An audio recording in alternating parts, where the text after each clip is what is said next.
What's going on, guys? Welcome to Revolver Live, the gaming podcast that says forget the past. The future belongs to the nerds. I'm the Beastly Gamer.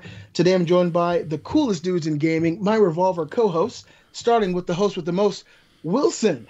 What's going on, brother? How you feeling this week? Doing great, man. We just got done playing some PUBG. I got, I got some new gaming accessories. I got a new keyboard. You see that lighting right there? Whoa. That's very nice. Fancy. Damn. Yeah. And I got this awesome Destiny 2 mouse pad. Oh, chill. Yo, where can I get one of those?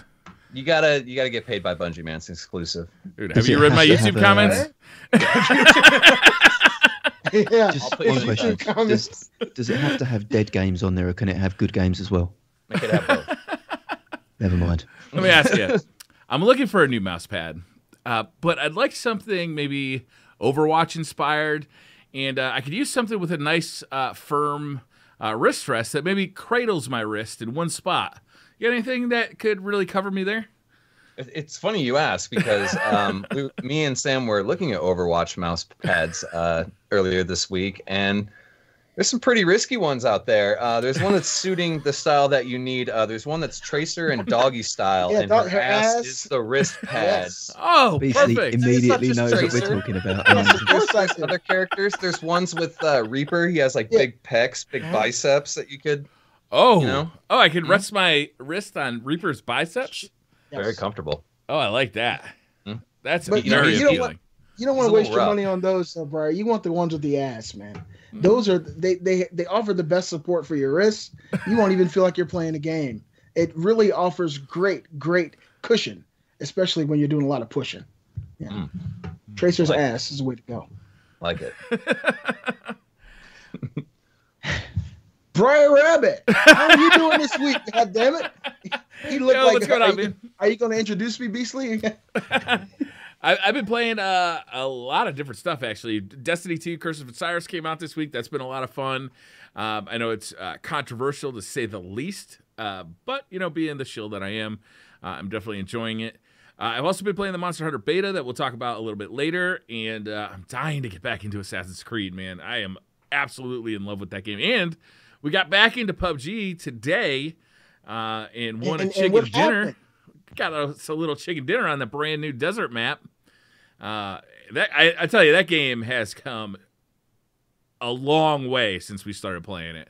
It's incredible. Yeah, it really feels almost like a different game. Oh shit! Well, it's been even longer for me since I've played it. You guys have played many games since the last time I've even attempted. So we're going to have to talk about that later.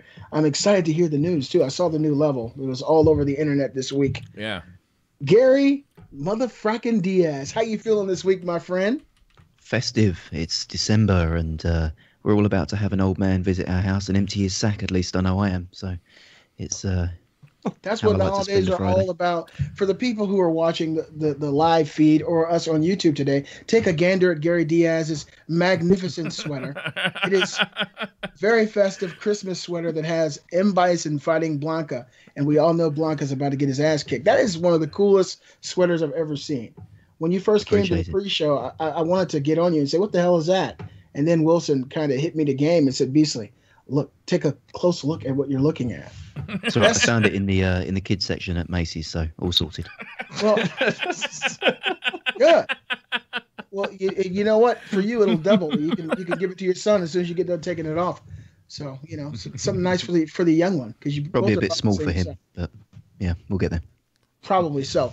You guys know we weren't available last week. We had some issues.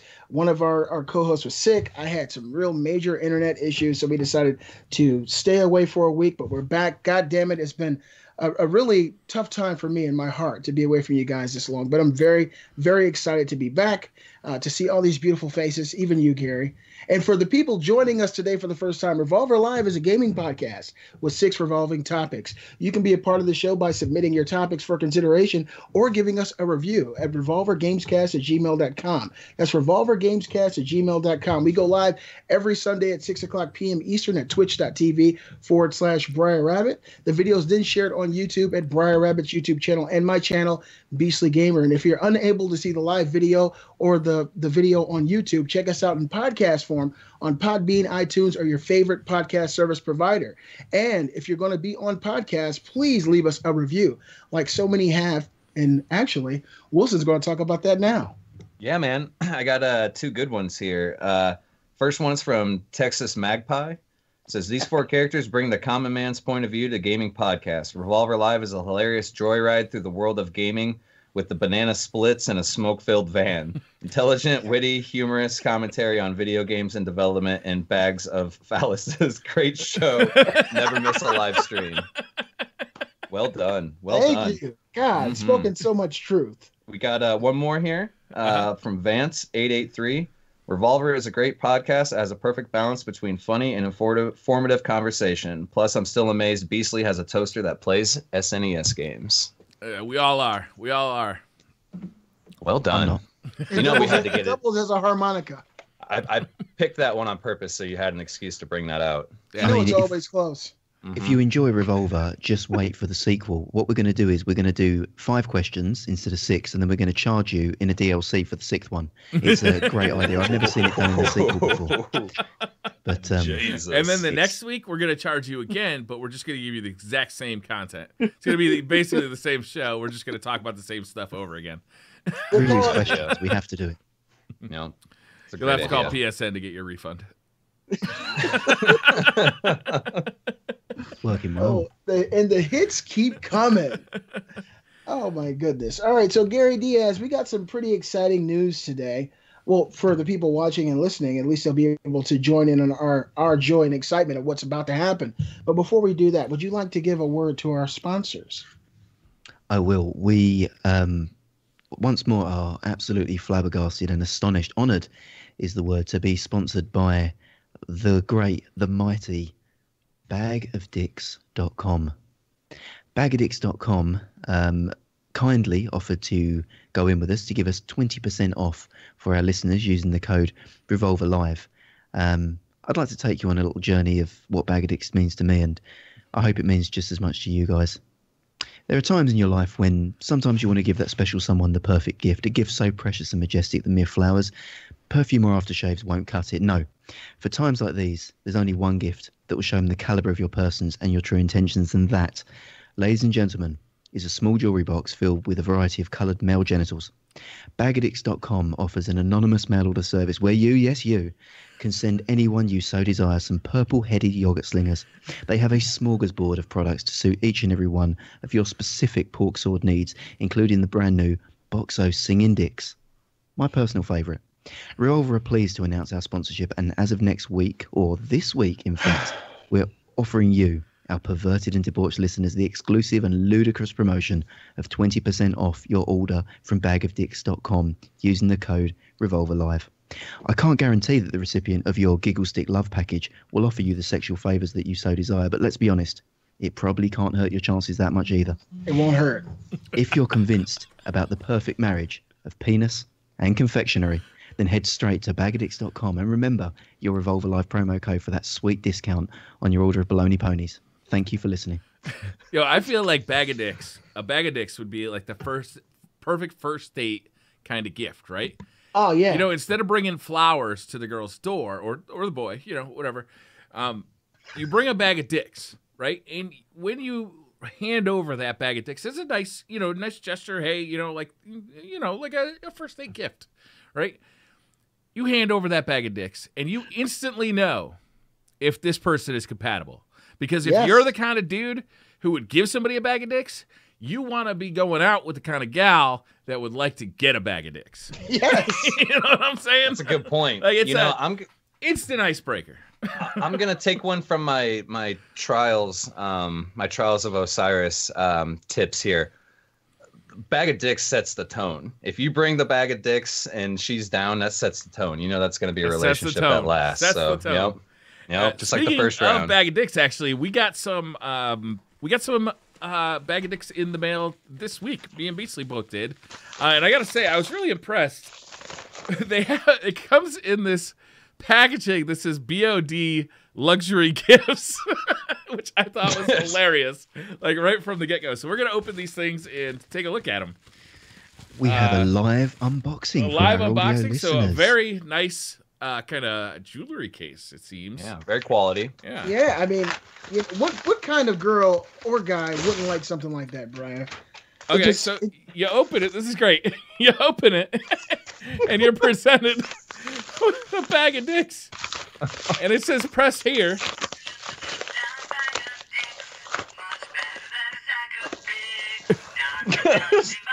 So it sings to you. The bag of dicks does, in fact, carry a tune. Everybody out there, go to bagadicks.com after the show. Put in the discount code Revolver Live and claim your magnificent gift. Beasley, I I want gotta to hear do your it. dick sing. I have to do it. All right, I haven't actually tasted a bag of dicks yet. Looking forward to I'm this sorry. tremendously. It didn't work because I didn't pull out. You see, you got to pull out Wait, first. yeah. Beasley Dick never tab? pulls out. It's his weakness, some people have said. Beasley never ever once has pulled out. Never. It's It's not the way to do it. It's not in his vernacular. Oh, wow. This is the only time you guys will ever see me put a dick in my mouth. Also not true. You got me. Beasley, can we hear that sweet song one more time? I believe when I pulled out too hard, and I think I saw the battery come flying out. So Pull your back out. Not used to it. Beasley pulls out just as hard as he pushes in. It's pretty sad. believe it or not, I had this conversation with my wife. And For anybody interested, there is nutritional information on your bag of dicks. And can you describe to me the taste of that dick in your mouth right now? Yeah, don't be afraid to use words like dirty and sensual. It's sweeter than I had imagined. We got another box here. I'm going to open this one up too. Oh man, like what Brandon Dix. like what I think it would It's actually be different. like. The flavor is unique. It's unlike anything I've ever tasted before. The candy is not really soft. It's pretty hard, very firm. This is a multi-colored bag of dicks. Amazing. So there's ethnic diversity. I like it. Bag of Dicks does not discriminate. Wow. It represents green, blue, yellow, and pink dicks. So Red Magpie all has a nations. very important question I think we should address. What's the protein count on those? The protein count. Let's see here. We got total fat, 0, no fat. They're fat-free dicks. Fat-free dicks. No saturated fat, no trans fat, good. no cholesterol, no sodium in these dicks. 1.2% carbohydrates. Dietary fiber, very little fiber. Total sugar is 2.9 grams. 0 protein, unfortunately, in the dicks. No protein. No That's not protein. Not You as bring good as your a own. real dick. You bring your own. But that's amazing. So if anything, they're quite healthy. You know, Look, you can chomp down on a bag of them. You don't eat dick because it, because it's nutritious. You eat dick because it's fun. That's it. That's it. Amazing. And guys, if you want to get your own dicks, as I said, head on over to bagadicks.com, use the code Revolver Live, save yourself 20%, and you yourself could have a bag of dicks in the mail. They don't just do singing dicks, they do the standard dicks. As I said, really, it's the gift that just keeps on giving. Even when you don't want it to. You know, this is as far as I've ever gone in this direction, and I always thought I'd feel ashamed. I feel pretty fucking good right now. Yeah, it feels good, man. Amazing. There's again, if you stay listening right to the end, there maybe talk about a giveaway, which will be a surprise to not just you but also the hosts. I've been keeping that one in back pocket, but Ooh. listen right to the end, guys. So anyone listening on the audio, there'll be details of it. We'll be running that all week long, but details come at the end. Awesome. So Revolver Live episode 20 would have been 21, but we can't turn back time. It's going to be a great show. We got some great topics lined up for you guys. Who would like to get us started? I think Bungie should get us started. I mean, they got us started already this week. Something Let's happened. Let's do it. What Osiris. What happened? happened? They dropped that Fatty Curse of Osiris DLC, and I mean, I'm just gonna come out and say right away. I know it's an unpopular opinion, but I'm really enjoying it. Like, of course, it could be longer. You know, they could give us a couple hours of content, and you can give us a couple days worth of content, and it still wouldn't be enough. But I've had a huge like Osiris boner since D1, basically. He's the most notorious warlock, if not one of the most notorious guardians of all time. So it was kind of cool to see him get kind of fleshed out, see what he's all about. Some changes came with Curse of Osiris. We had a lot of quality of life changes that came with it. So, I mean, my first impressions was I really enjoyed it. What about you, Briar? I am enjoying the game. I'm enjoying Destiny as a whole, and I think that the improvements that Curses of Osiris brought to the table are really cool. They don't erase the problems with the base game, and in fact, for a lot of people, they add to more problems. One of the big deals with Curse of Osiris is that players who were playing the base game Destiny got locked out of playing Prestige Raid or Prestige activities, as well as Trials of Osiris. So anybody who bought Vanilla Destiny 2 can no longer play Trials of Osiris, Prestige Nightfalls, or the Prestige Raid. All things that they were doing before the DLC dropped. And I think that's a big deal. I think Bungie needs to address that because it's not acceptable. What I like about the DLC, though, is it gives me a reason to do a bunch of the stuff that I was not doing prior to the DLC dropping. I'm grinding for weapons. I'm going into strikes. I'm doing adventures. I'm doing a lot of different stuff as opposed to just being straight up PvP or grinding public events, period. Right? I was either doing one of those two things. I guess occasionally I would raid as well. Also, the raid lair, I think, is some of the best content that Destiny has ever, or Bungie has ever produced. The raid lair is stupendous. It's short, but it is absolutely amazing. It's one of the best bosses I think I've ever fought in my entire life, in any game. Oh man, I can't wait to get into that. I mean, I walked into the new raid location, and it was just me. I was getting ready to go to sleep, and it looked very similar to what we'd already seen. And in fact, I didn't know if it was a completely new raid. I knew it was a shorter version of a raid, so I was thinking it was a new way to play through the old raid. But Willie told me pre-show that it had new bosses, and for the most part, Kate and I, we played through the campaign, the Curse of Osiris campaign. We enjoyed it. Osiris is a bad dude, man, especially at the end of it, and you see him just coming out and just fucking up the boss at the very end of the campaign. But Kate looked at me at the end of when we finished it and said, it feels more like just the same old. And I looked at her and I asked her what was wrong with that. To be totally honest, I really enjoyed the DLC. I enjoyed the new maps for the Crucible. It just added some new, much-needed flavor to the game. I know a lot of people are kind of upset with it. For me, it gave us about three hours worth of more content, not counting the raid, just spending our time. And like Briar said, we were doing adventures, something we hardly ever did before, and getting more weapons and really enjoying ourselves. So I'm looking forward to getting to that raid, seeing what it's all about, and really fleshing out all of this content and seeing exactly what's available. And it kind of makes me salty that some of the emotes are gone from season 1. And we'll never be able to get those again. I had to explain to Kate that whole situation, but I'm really excited about some of the new content. I do have the selfie emote already. Beastly. Oh, you did? You got it? That's Nice. the baddest damn. That is so awesome, Briar. The one I want the most is one of the year one ones that I didn't get, or the vanilla ones I didn't get, is the butt floss one, where it looks like he's flossing his ass with a towel or something. Yeah. I never got that. I love that one so much, and I never got it. I think it's commonly referred to as the director emote. Yeah. It's true. It's a true story. It's Director's favorite. I hear you. Oh, go ahead, Gary. That's cool. I was just going to say, for me, Destiny 2, at least how it is, the way I describe it, it isn't the game I play, it's a game I play. And I think if you lean into the rhythm of it, you'll have a lot more fun with it. Destiny 2 feels like a game that you can enjoy to the fullest, investing a lot less hours than you needed to for Destiny 1 in, which is not necessarily a bad thing because it's, I play a lot of different games. And I'm able to, hit up Trials on Friday with the boys, maybe do a raid, maybe get my milestones out one day, and then forget about it for the rest of the week. I don't have to come back and feel that my nose is to the grindstone. But if you do want to do more, it has given you some more stuff. Has it revolutionized the game? No. The one thing that I do want to discuss or criticize Bungie about is did we ever find out what the Curse of Osiris was? Yeah, male pattern baldness.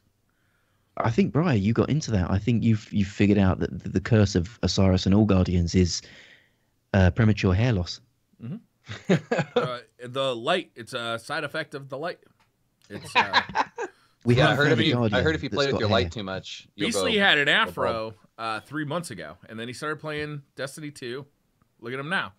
Gone. On a serious note though, I think the Curse of Osiris is the fact that he can never, like, she told him, I don't know, it's not really much of a spoiler, but I mean, he was invited back to the city and he said, no, my place is here. Like, I think the curse is that once you live in the Vex reality or simulations as long as he have, that has become his reality. And he can't stop and he can't rest. That's a curse, in my opinion. You can't chill. Right. You gotta constantly bounce from reality. He said it himself, Wilson, at the end of the campaign. He said, we have unlimited worlds to explore and all the time in the world to do it. So I think for me, that's kind of what the curse is. He's cursed to be, I guess, banished from what typical Guardians would consider reality to the Vex world. And so to me, that's kind of what the curse feels like. Yeah, I mean, disappointed that he didn't show up. He didn't become like a Tower of Vendor type guy. A little bit. I was kind of hoping he was going to come back and fill in for the speaker, to be honest. I was kind of hoping that too. Because that was kind of in the lore. Right? It seemed like a natural setup. We just lost our speaker. He used to be like basically second in command of the speaker, right? If I'm not crazy. He was the Vanguard, the Warlock Vanguard leader, and then him and Saint 14 were kind of the proteges of the speaker. Right. He was kind of grooming both of them for command someday, in my opinion, according to the D1 lore. So for him to get like a 20-second cutscene and then just disappear was a little disappointing. Yeah, it was, really? But that's kind of Osiris, though. I mean, you know, he takes you out and he doesn't call for a month or two, and you guys have given deep. I need to read this lore. This is some serious shit. You've given deep, thoughtful, and lore embedded answers to me about a potentially ridiculous question. Because we all know the Curse of Osiris is Guardian slang for syphilis. That's why he was banished. He gave everyone the Curse of Osiris. That's why Ikora gives him that look. You dirty motherfucker. Yep. And I knew. I've been taking penicillin for 4 weeks. I've still got the Curse I knew Osiris. I don't think just so he didn't have to call me back. That was it. Right. I don't, like we had touched on earlier, I don't feel like the changes that they did make completely reworked the game. There's still some glaring flaws with endgame, things that are still in Eververse that we would like to chase outside of the game would be nice. But something else that we kind of didn't really talk about, the Prometheus lens.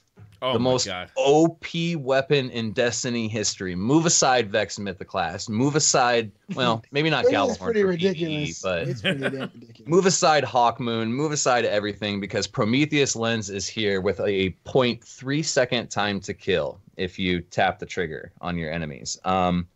Needless to say, it's broken as fuck, and we had a pretty good time doing some laser tag trials. It was nice to kind of not take it seriously for once. It's always fun to go flawless. Yeah, for once. You guys know me. I like going flawless. Yeah, I do too. I still have a lot of fun with you guys when we're goofing around, but this was truly like we were just having a good time. But the cool thing is that, it was so broken, everybody, including myself, was chasing for it so I could take it into the Crucible and beat up on some other Guardians. That's all they're using in the Crucible, man. That's Friday. Yeah.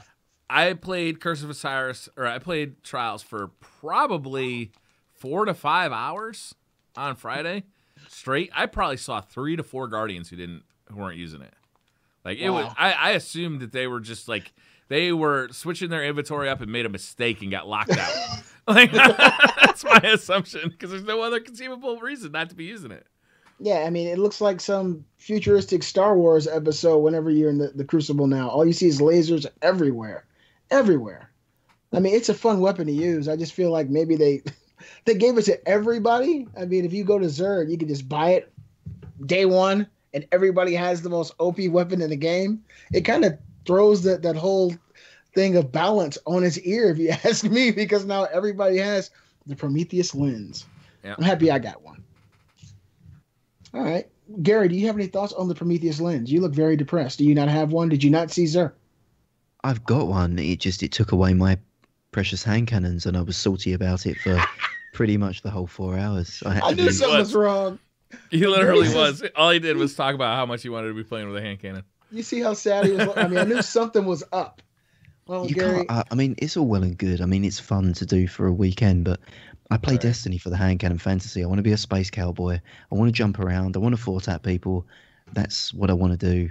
And when I'm just sitting there like tap, tap, tap, tap, tap, tap, tap, tap, tap, tap, tap, tap, tap, tap on every corner with this fucking laser beam of death, I don't know. It was still a 4-tap to the face. If you really just want to 4-tap people. It was just, I don't know. No, we had fun because we were playing with friends. I wouldn't choose. I haven't been in the Crucible since playing Trials with buds. That's it for me. I don't enjoy it. I wonder. So when people like start talking about how they hate Destiny, and we've seen many content creators, Twitch streamers, YouTubers, competitive players just say, "Oh, that's it. I'm done with Destiny." We saw Skill Up make a video today where he had the infamous review about Destiny, and he basically said he's done with Destiny at this point. We've seen Luminosity just say, "I'm done with Destiny." I wonder how much of my enjoyment with Destiny just stems from playing with friends. Like I'm so into playing with my friends that I'm willing to just forgive the game. Now, at this point, it's getting harder and harder, right? As Bungie makes these like huge mistakes, like blocking off content that people had access to, the day before. Yeah. Mm-hmm. And like this ridiculous Eververse trading company situation that we're in now. I wonder. I often wonder that how much of my addiction to Destiny is just based on my addiction to my friends. It's always been about that for me, man. Like you look back into the D1 days during our content lulls between expansions. I mean, me and some of my friends that are even in chat right now, I mean, it would just be an excuse for us to get together, shoot the shit, laugh, hang out, and maybe get that last exotic that you're chasing or something before the next expansion. Yeah. To me, that's what it's always been about. It's difficult now trying to juggle two platforms because I am enjoying the PC experience a lot especially the Crucible side. You know what I mean? But the bulk of my friends list is on console, so that's why when Curse of Osiris dropped, I said, you know what, I'm gonna start it on the console and make that my main for a couple days. And then Briar hit me up on Thursday night and was like, hey, do you want to raid on PC in 13 hours? And I was like, clicked buy the expansion on PC and was like, yeah, I'll do that. I can do that. I just clicked buy. I was like, I'll be there, man. So got to do that crispy raid layer run with DCP, which, like Briar said, if you guys haven't had a chance to jump into that, dude, it's a blast. Don't go into it thinking you're going to get copious amounts of loot. No. Don't go into it thinking it's going to be the end-all example of a raid. Go into it for the experience and have fun. You know what I mean? Because it is a damn good time. And it is. that end boss. What's his name? Do you remember his name? Argus? I don't remember. There was so much shit going on, Briar. Yeah, the last boss of that raid or raid lair is literally, I think, the most amazing experience I've ever had fighting a boss in a game. Like it was outstanding. The amount of movement, the amount of coordination you had to do. Argos, yeah. But it always felt under control. You know what I mean? Like there were times. Was the final boss in the Rise of Iron raid? Axis. Thank you. Mm-hmm. There were parts of that felt somewhat random. Like your raid run could get kind of messed up by something that was a little bit outside of your control, or if somebody on the other side of the map messed up, all of a sudden you're in deep shit But this was a cool ass encounter. I really enjoyed it. It was, man. I can't wait till we can all get together and play it on PS4. Well, you guys gotta let me know. We'll have to talk about that a little later on the show because we got something to announce about a new Revolver adventure. It's always it's every day is a Revolver adventure. It's almost a new sensory experience for not just us but our viewers. It's revolutionary. It's life changing. So stick around and. I think you might be overselling a little bit. It's revolutionary. Their last thing I wanted to say shook. about Curse of Osiris DLC was I feel like they're taking a step in the right direction. They got a ways to go. They got a bit of a PR mess to clean up. Which is kind of why I feel like they made Xur sell the Prometheus lens so that everyone. I heard if you don't even have the expansion, you could still buy it, so that those people who didn't have the expansion, you can tell they're covering their ass right now because they know they're on thin ice with a lot of people. And I've been one of those people, you know. I try to look at the positive side of things, but I assure you, I'm just as fucking pissed and thirsty for content as everybody else. So just chill. Just a quick 30-second input on what Briar said about Destiny and what keeps him coming back, keeps him addicted is playing with friends. I don't play with as many friends as you guys do, but when I do play, I'm always playing with Kate or playing with one of you guys or one of my subscribers. And having that connection, Briar, it really became solidified in my mind when we really started doing raids together and meeting all these new people and talking to shit, you know, just shooting shit with them and just having a good time. Yeah. I think if that aspect of Destiny wasn't available, this game would have died a long time ago. So I think it's a good habit or a good problem to have, to be addicted to it because you're addicted to your friends. I think that's actually a really cool thing. I was talking to Fork Knife Spoon about that a couple of days ago. He gave me a call. He's the guy who does the on-air PCs. He's the guy that builds the on-air PCs. And I've raided with him a couple of times now. He's like, at one point I could hardly shoot because I was laughing so hard at the jokes you and Wilson were cracking. And I'm like, that's why I like doing raids, man. Like, because if I could just, we're in there. You got a bunch of dudes in there in a somewhat tough situation, you know, cracking jokes and making fun of each other and, you know, dick jokes or, you know, whatever it is going to be. My favorite times in a raid is just hanging out with a bunch of people who are here to have a good time. And as soon as I get into a raid team that everybody's like super serious and yelling at other people for not doing their job, I want to back out because that's not the Destiny experience I like. Destiny experience I love is we're not talking about Destiny.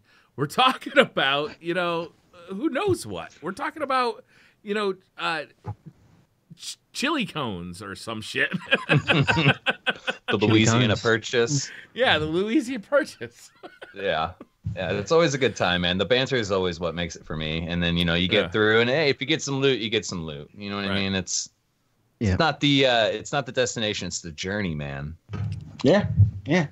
Like any good love life. All right, so moving on to our next topic. I think that this topic is really cool. I got to find out who came up with it because I really love the idea. And this topic is Revolver the game. Now, who came up with this topic? This is Wilson. Oh, that'd be me. Have at it, sir. Take the floor. This is all right, man. Cool the Revolver crew has been greenlit to star in a new game. What kind of game is it going to be? You know, you could choose like 4 different mini games or one campaign featuring each member, first-person shooter, RPG, text-based, MOBA, survival, or any other genre. What role will the entire crew play in the game? Are we going to have microtransactions? What would they be?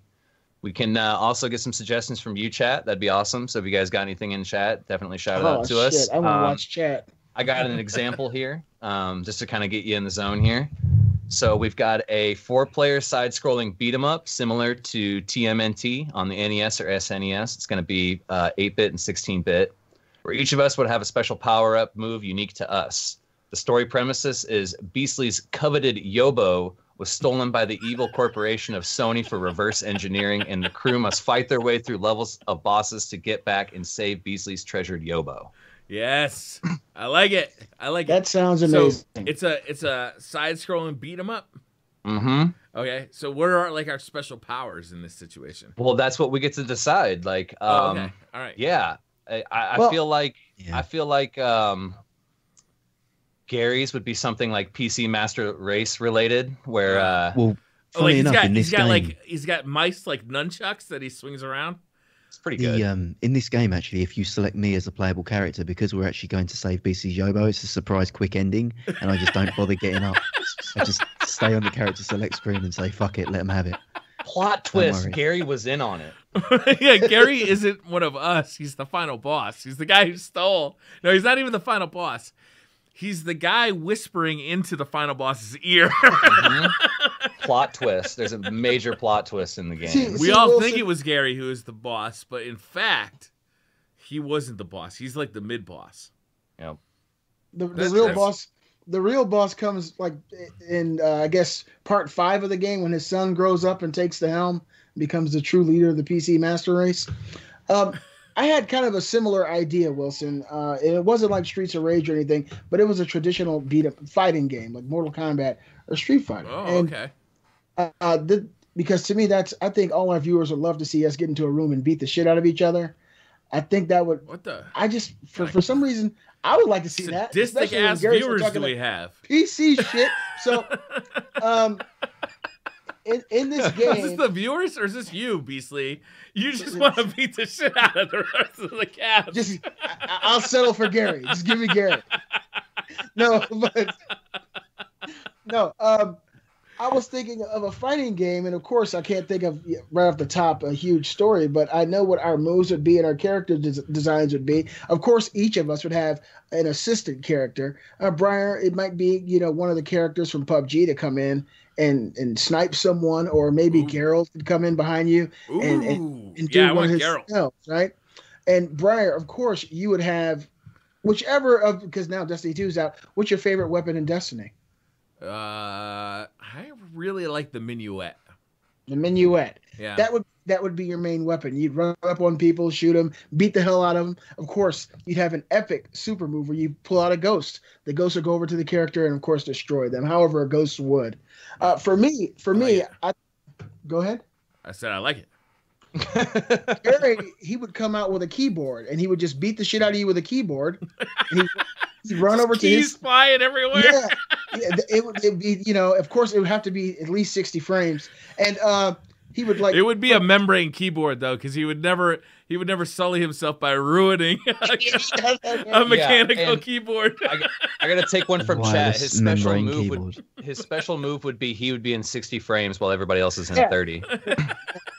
He'd be all perfect. Around you, just beating your ass. You just unlimited frames. Let's be real. Of course.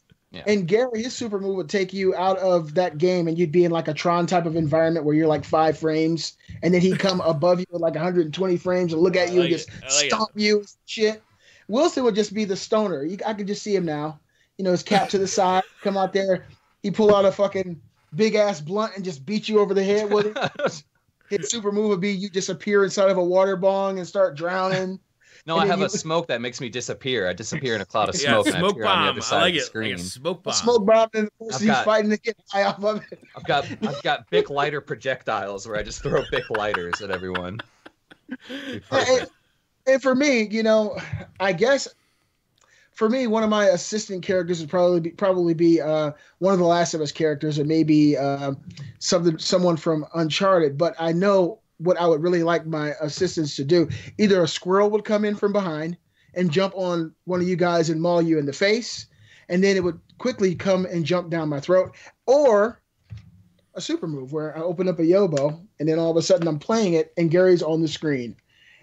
Better yet, it's like the not the proton pack, but the thing that Ghostbusters suck ghosts into. You open it up and it puts them in, like you were saying, it brings them inside to it. Slide it toward Gary and he just goes right into it. 16 forever, bitch. Gary, and stuck at 16-bit, I know you would choose death over being stuck. I would, to be fair. And it'd be being even in the periphery of the Yobo is pretty much death is preferable. So yeah, stuck inside it just sounds like torture. For me, I think if I was going to have a game for all of us here, I think it'd have to be a DLC or a sequel to Galgun, or maybe a Senran Kagura game.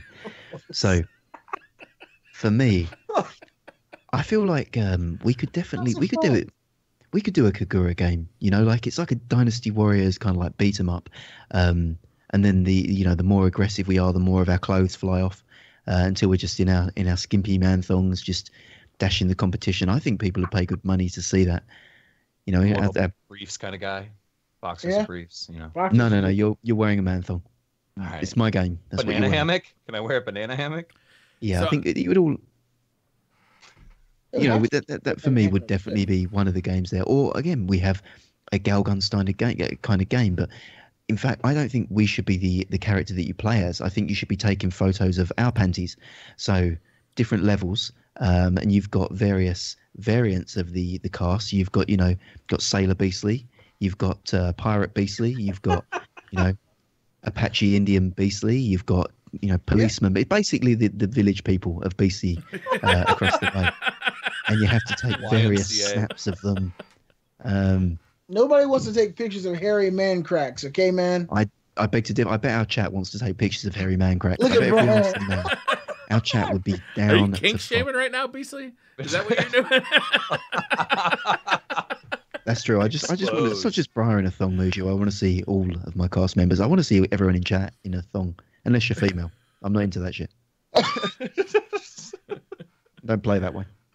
All right, my game would be, I don't know if you guys ever played Clue, right?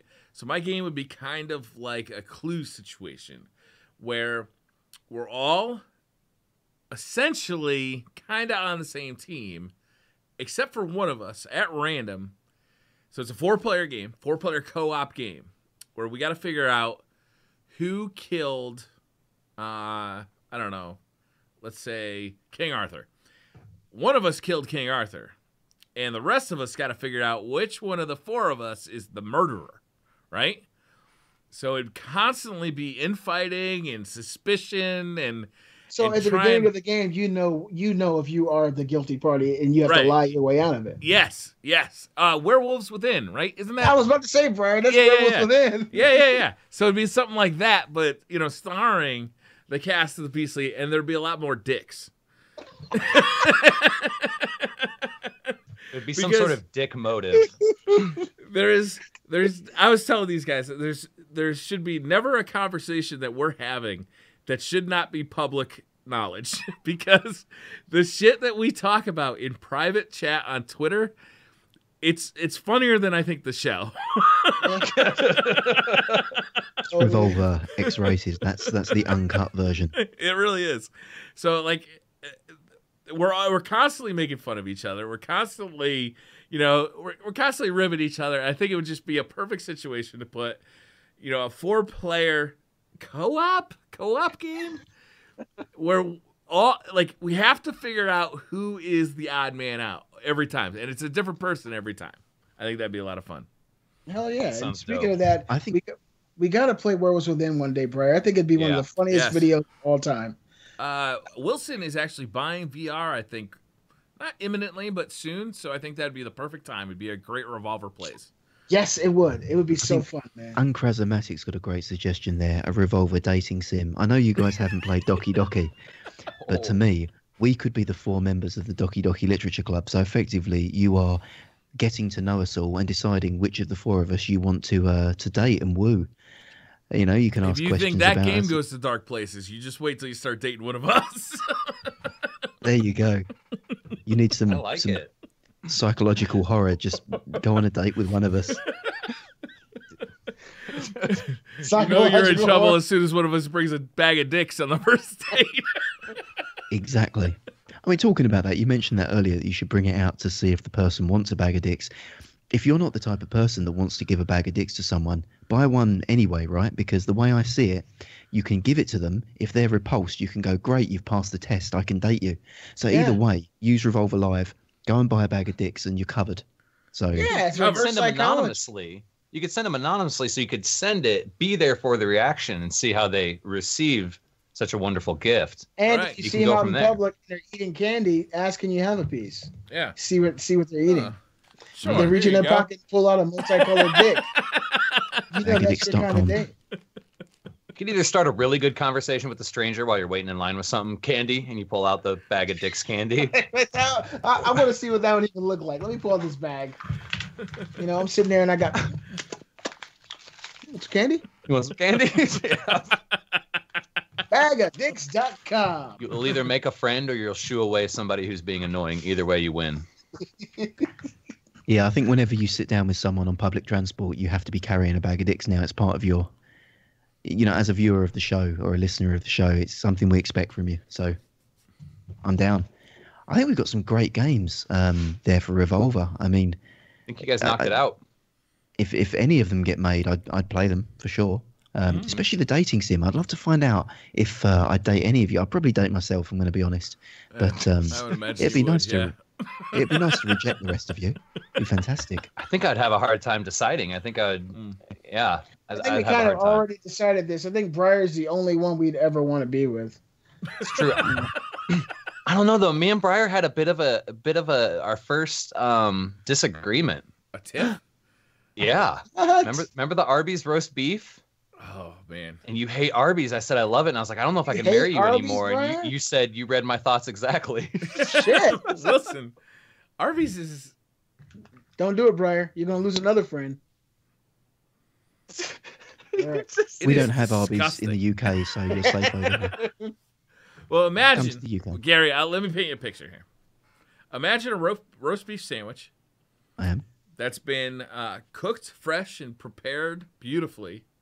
And then, hold on, don't eat it yet, because we're going to let that roast beef sandwich sit around for a couple of days. Then when you walk into the restaurant, we're going to microwave it fresh for you, run it over with a truck, wrap it in some tinfoil, and serve it up hot. Okay. I'm down. I'm in, man. I'm in. I think we've just found Revolver the experience. We've just found Revolver the restaurant, so we're branching out. Serve with a bag of dicks on the side. Yeah. I get my mind right enough, man. That sandwich sounds delicious. I'm okay with it. So you basically have to be on drugs to enjoy that sandwich. You got to be high off your ass to enjoy Arby's, in my opinion, for sure. It helps. So I'll put it in the same category as Yoo-hoo. Yoo-hoo. Oh my God, I forgot about Yoo-hoo. That shit was a mistake. All right, I love you again, Briar. We're good. Yoo-hoo brought me back. Yoo-hoo is in the Revolver Live theme song. Fuck. How do you guys always bring it back to Revolver? Let's get on to the next damn topic. All right. So this is going to be fun. I actually played this myself for about 2 hours or so with my wife, and I know that Briar got down on it. And I want to say, Wilson, you did too, right? Yeah, I didn't get to play as much of it as you guys did. But Monster Hunter Beta is out and available, and I played it on PS4. I think it's only out on PS4 right now, correct? I believe so, Sadly, yes. True. I had a blast playing this game, and I wanted to, well, this isn't my topic, but let's talk about it. Let's talk about it. So, one of the, I agree with you, BCs. I had a blast playing this game too. But I have a fear about the demo for this game, is that it's not a true representation of what a Monster Hunter game actually is, because it's a very focused experience, right? You get into Monster Hunter World demo on the PS4, and you are immediately given a quest. You can choose 3 quests right from the get-go. It's like a beginner, intermediate, and advanced quest. And you are immediately sent out to go kill a big-ass monster. Mm-hmm. That's not exactly what Monster Hunter is. It's part of Monster Hunter, but I'd say it's like a 5th or a 7th of what the games actually are. And I had to be reminded of this, because after playing Monster Hunter 4 or Monster Hunter World on stream yesterday, I decided to pull out an old DS copy of Monster Hunter 4 and just kind of get back into that for a few hours and just trying to kind of refresh my memory of what a Monster Hunter game is. And a lot of what Monster Hunter games are very banal quests, where you are sent out, go collect 18 mushrooms, go collect 7 herbs, go collect 8 rocks, you know, like that kind of stuff. And then there's 2 different quest givers. One is kind of your caravan quest, one is your guild quest, and a lot of the stuff is kind of repeats, and a lot of the stuff is very banal. You know, it's very much like, go find this and bring 8 of them back, right? And then there are also, go kill, 7 of this type of animal, a relatively small animal. And then occasionally from the guild, you get like the big quest. Go kill the big fucker. Go get it. Go get it. And that's all they show you in the Monster Hunter World demo. I'm scared that because you're only showing the most exciting part of Monster Hunter, that you're going to sell a whole bunch of copies of Monster Hunter based on this demo, and then people are going to get the game and be like, wait a minute. What the fuck is this?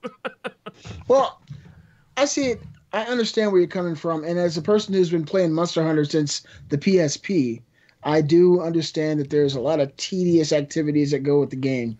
You're absolutely right. You do find herbs. You do have to go find rocks and sticks and combine them to forge new weapons and all this stuff. Stuff that's really not conveyed in this demo. Like in Monster Hunter, you go out and you kill an animal. You can go and actually bring out a pot and a table and cook meat and prepare it and eat it and do all these really tedious activities that really weren't conveyed in the demo. The thing about that, and this being a demo that I think Capcom struck the right nerve, is that Monster Hunter is not a new series. It's not a new franchise. It sells well. It sells extremely well in the East, and it sells well here in the West as well. And I think that people who played it on the 3DS, people who played it on the Wii here in America, or played it years ago on the PSP and on Sony's consoles, kind of get an idea of what it's about. And if you were to have a demo of a game like Monster Hunter, and it was just a short demo, would you want to include those little tiny, fetch quests that really aren't as engaging or as exciting? Or would you want to equip people with what they need to go out and fight this ginormous animal so they can understand that at its greatness, this is at the most exciting points. This is what this game is. And I know that some people probably will see it and get disillusioned to think that this is all you're going to do. You're going to start the game, you're going to see 25 quests, pick one and go out there. You already have all the armor and the weapons that you need to just take it down, without understanding that you start off with virtually the cheapest, weakest weapons and armor in the game. You got to go out and kill small animals to forge armor and weapons. You basically got to build. Did you just put a dick in your mouth? I did. I put a dick in my mouth. Is that cool? Yeah, go ahead. I think I want to put a dick in my mouth too. God damn it! I forgot my daughter's watching this. Anyway, audio listeners, I'd suggest you tune into YouTube next time because you're missing out on some fucking treats. Oh, they really are really good. But I think that they struck the proper chord by showing people that this game is fun at its greatness, at its best points. And you're going to have to work your way up to be able to do these things. But once you understand what you have to do to get to this point, those activities will become fun as well, because you understand that there are myriad options for you to advance your character and the things you can grow into and learn to do. So I think I understand where you're coming from, but I also see the other side. And if you're making a demo, you don't really want to include all those really small, tedious activities to kind of turn people off. So I'll be honest with you, Beasley, that's kind of, I was hoping for a little bit of the longer gameplay stuff. I was hoping that we'd be able to forge some armor and forge some weapons based on the things that we killed in that demo. What I found once I entered the demo is that there's basically 3 monsters to kill, and there was none of the hooks that drag you back to Monster Hunter, right? When I played Monster Hunter on the DS, I'm constantly looking for that next piece or that next item that's going to help me make my next piece of armor or my next awesome weapon, right? Because that's what it's all about. It's that constant, it's that endless loop of Monster Hunter. Carrot on a stick, yeah. Yeah, it's totally a carrot on a stick, where you go out, you kill a monster, you bring it back to the armorer guy, and he says, okay. Takes those scales, yeah. Yeah, you got those scales off that big-ass monster now, and here's what we can build with them. And maybe off killing it once, you'll be able to build a helmet or gloves or something. But to fill out the set, you're gonna have to go out kill that monster 4 more times, 5 more times, maybe more, right? To really grind for that stuff. And then plus that, you're gonna need diamonds, because that's one of the ingredients. Like, it's very much a grindy game. It's very grindy, yeah. But for players who like that, and for players who like to kind of complete those sets, it's very addictive. That's why I was actually a little surprised when I heard Gary say that it didn't really capture him, by what he had seen. This is a loot gamer's dream. There's so much loot in this game as far as weapons and armor, and the grind, the thing that you love so much, is 100% in a Monster Hunter game. You're going to be grinding forever to get, to the level you want to be. I wish they would have conveyed that in the demo, though. Like, I've put in hundreds of hours into not just Monster Hunt, but other kaiju hunting, Oni hunting, whatever games that I'll talk about in a moment. But for me, my concern is pretty much akin to what Briar said, is that I don't actually think it's in there. This hasn't been a main staple Monster Hunter game. This is an intentional way of bringing the Monster Hunter series to a Western audience, making it more arcadey, making it more accessible. The combat in it feels almost nothing like Monster Hunter Cross or Double Cross. It feels just like Monster Hunter to me. To me, it felt it's nothing like the same game. It's not the same game. So take the katana, the longsword. The longsword in, I guess, any other Monster Hunter game, or the insect glaives, or the bow, the heavy bow cannon, all of those there are like Dark Souls in that they've got frames of animation that you cannot cancel out of, and they've got intentional clunkiness to the movement. Yeah. And the monsters, the telegraph on their movement is far more aggressive. It's just a much more difficult game. Even on the Diablos, the sort of expert mode on that, I found that the combat was, and again, I'm not putting a lot of hours into this game. I found the combat to be ridiculously easy in comparison. I feel like it's a much more arcade, in the same way that Dark Souls, that Dark Souls 1, 2, and 3 got progressively easier, and they added more frames of, you could cancel animations mid-roll. You can't cancel animations in this. I mean, if you commit to a strike, your character is going to do that strike unless they get attacked and get knocked out of their animation. If you stop to drink a potion, you have to put your weapon up. You have to wait for the animation of you drinking that potion. And while you're doing that, you're 100% vulnerable to any enemy in the area. It's the same way, for me at least, that I remember. It felt like they were about half the length on most of those things. Like stopping to drink a potion, it felt like the guy just pulled it out, chugged it, moved on. Like that was probably 4 or 5. I don't know. It might be me nitpicking, but for me, it felt like an intentional simplification of the combat, at least. So I played a couple of different weapon types, right? Like, you don't have classes in this game, you have weapon types, and you basically, like, that's your class. And I played, my favorite class is the dual blades, because it's fast. You can, you're rolling around, you're swiping, you're doing a bunch of damage. You don't even have to put your weapon away to drink a potion. Like, you just feel so quick and nimble, and compared to, like, the rest of the classes.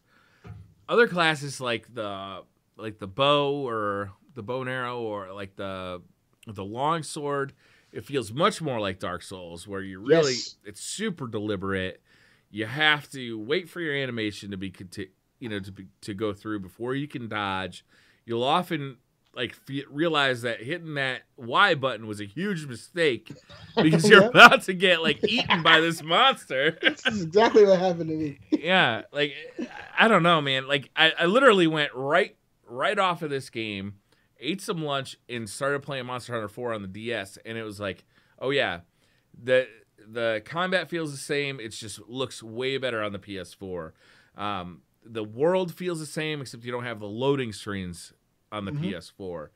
It's beautiful on the PS4. It was absolutely gorgeous. The game is unbelievable as far as graphics go. It's got some performance issues that I hope they work through before they release, especially if you don't have a PS4 Pro.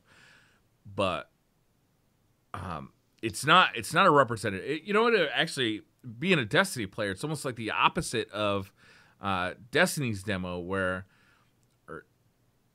what I expected going into Destiny 2 was a much deeper game than what I got.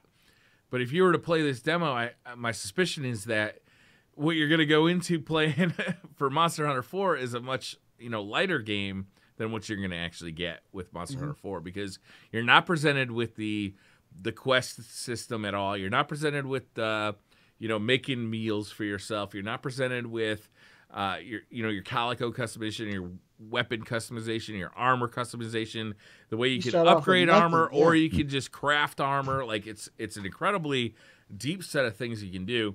You can fish for stuff, you can hunt stuff, you can mine stuff. There's a ton of different things you can do. Some of them are super fun. Some of them, for me, are pretty boring.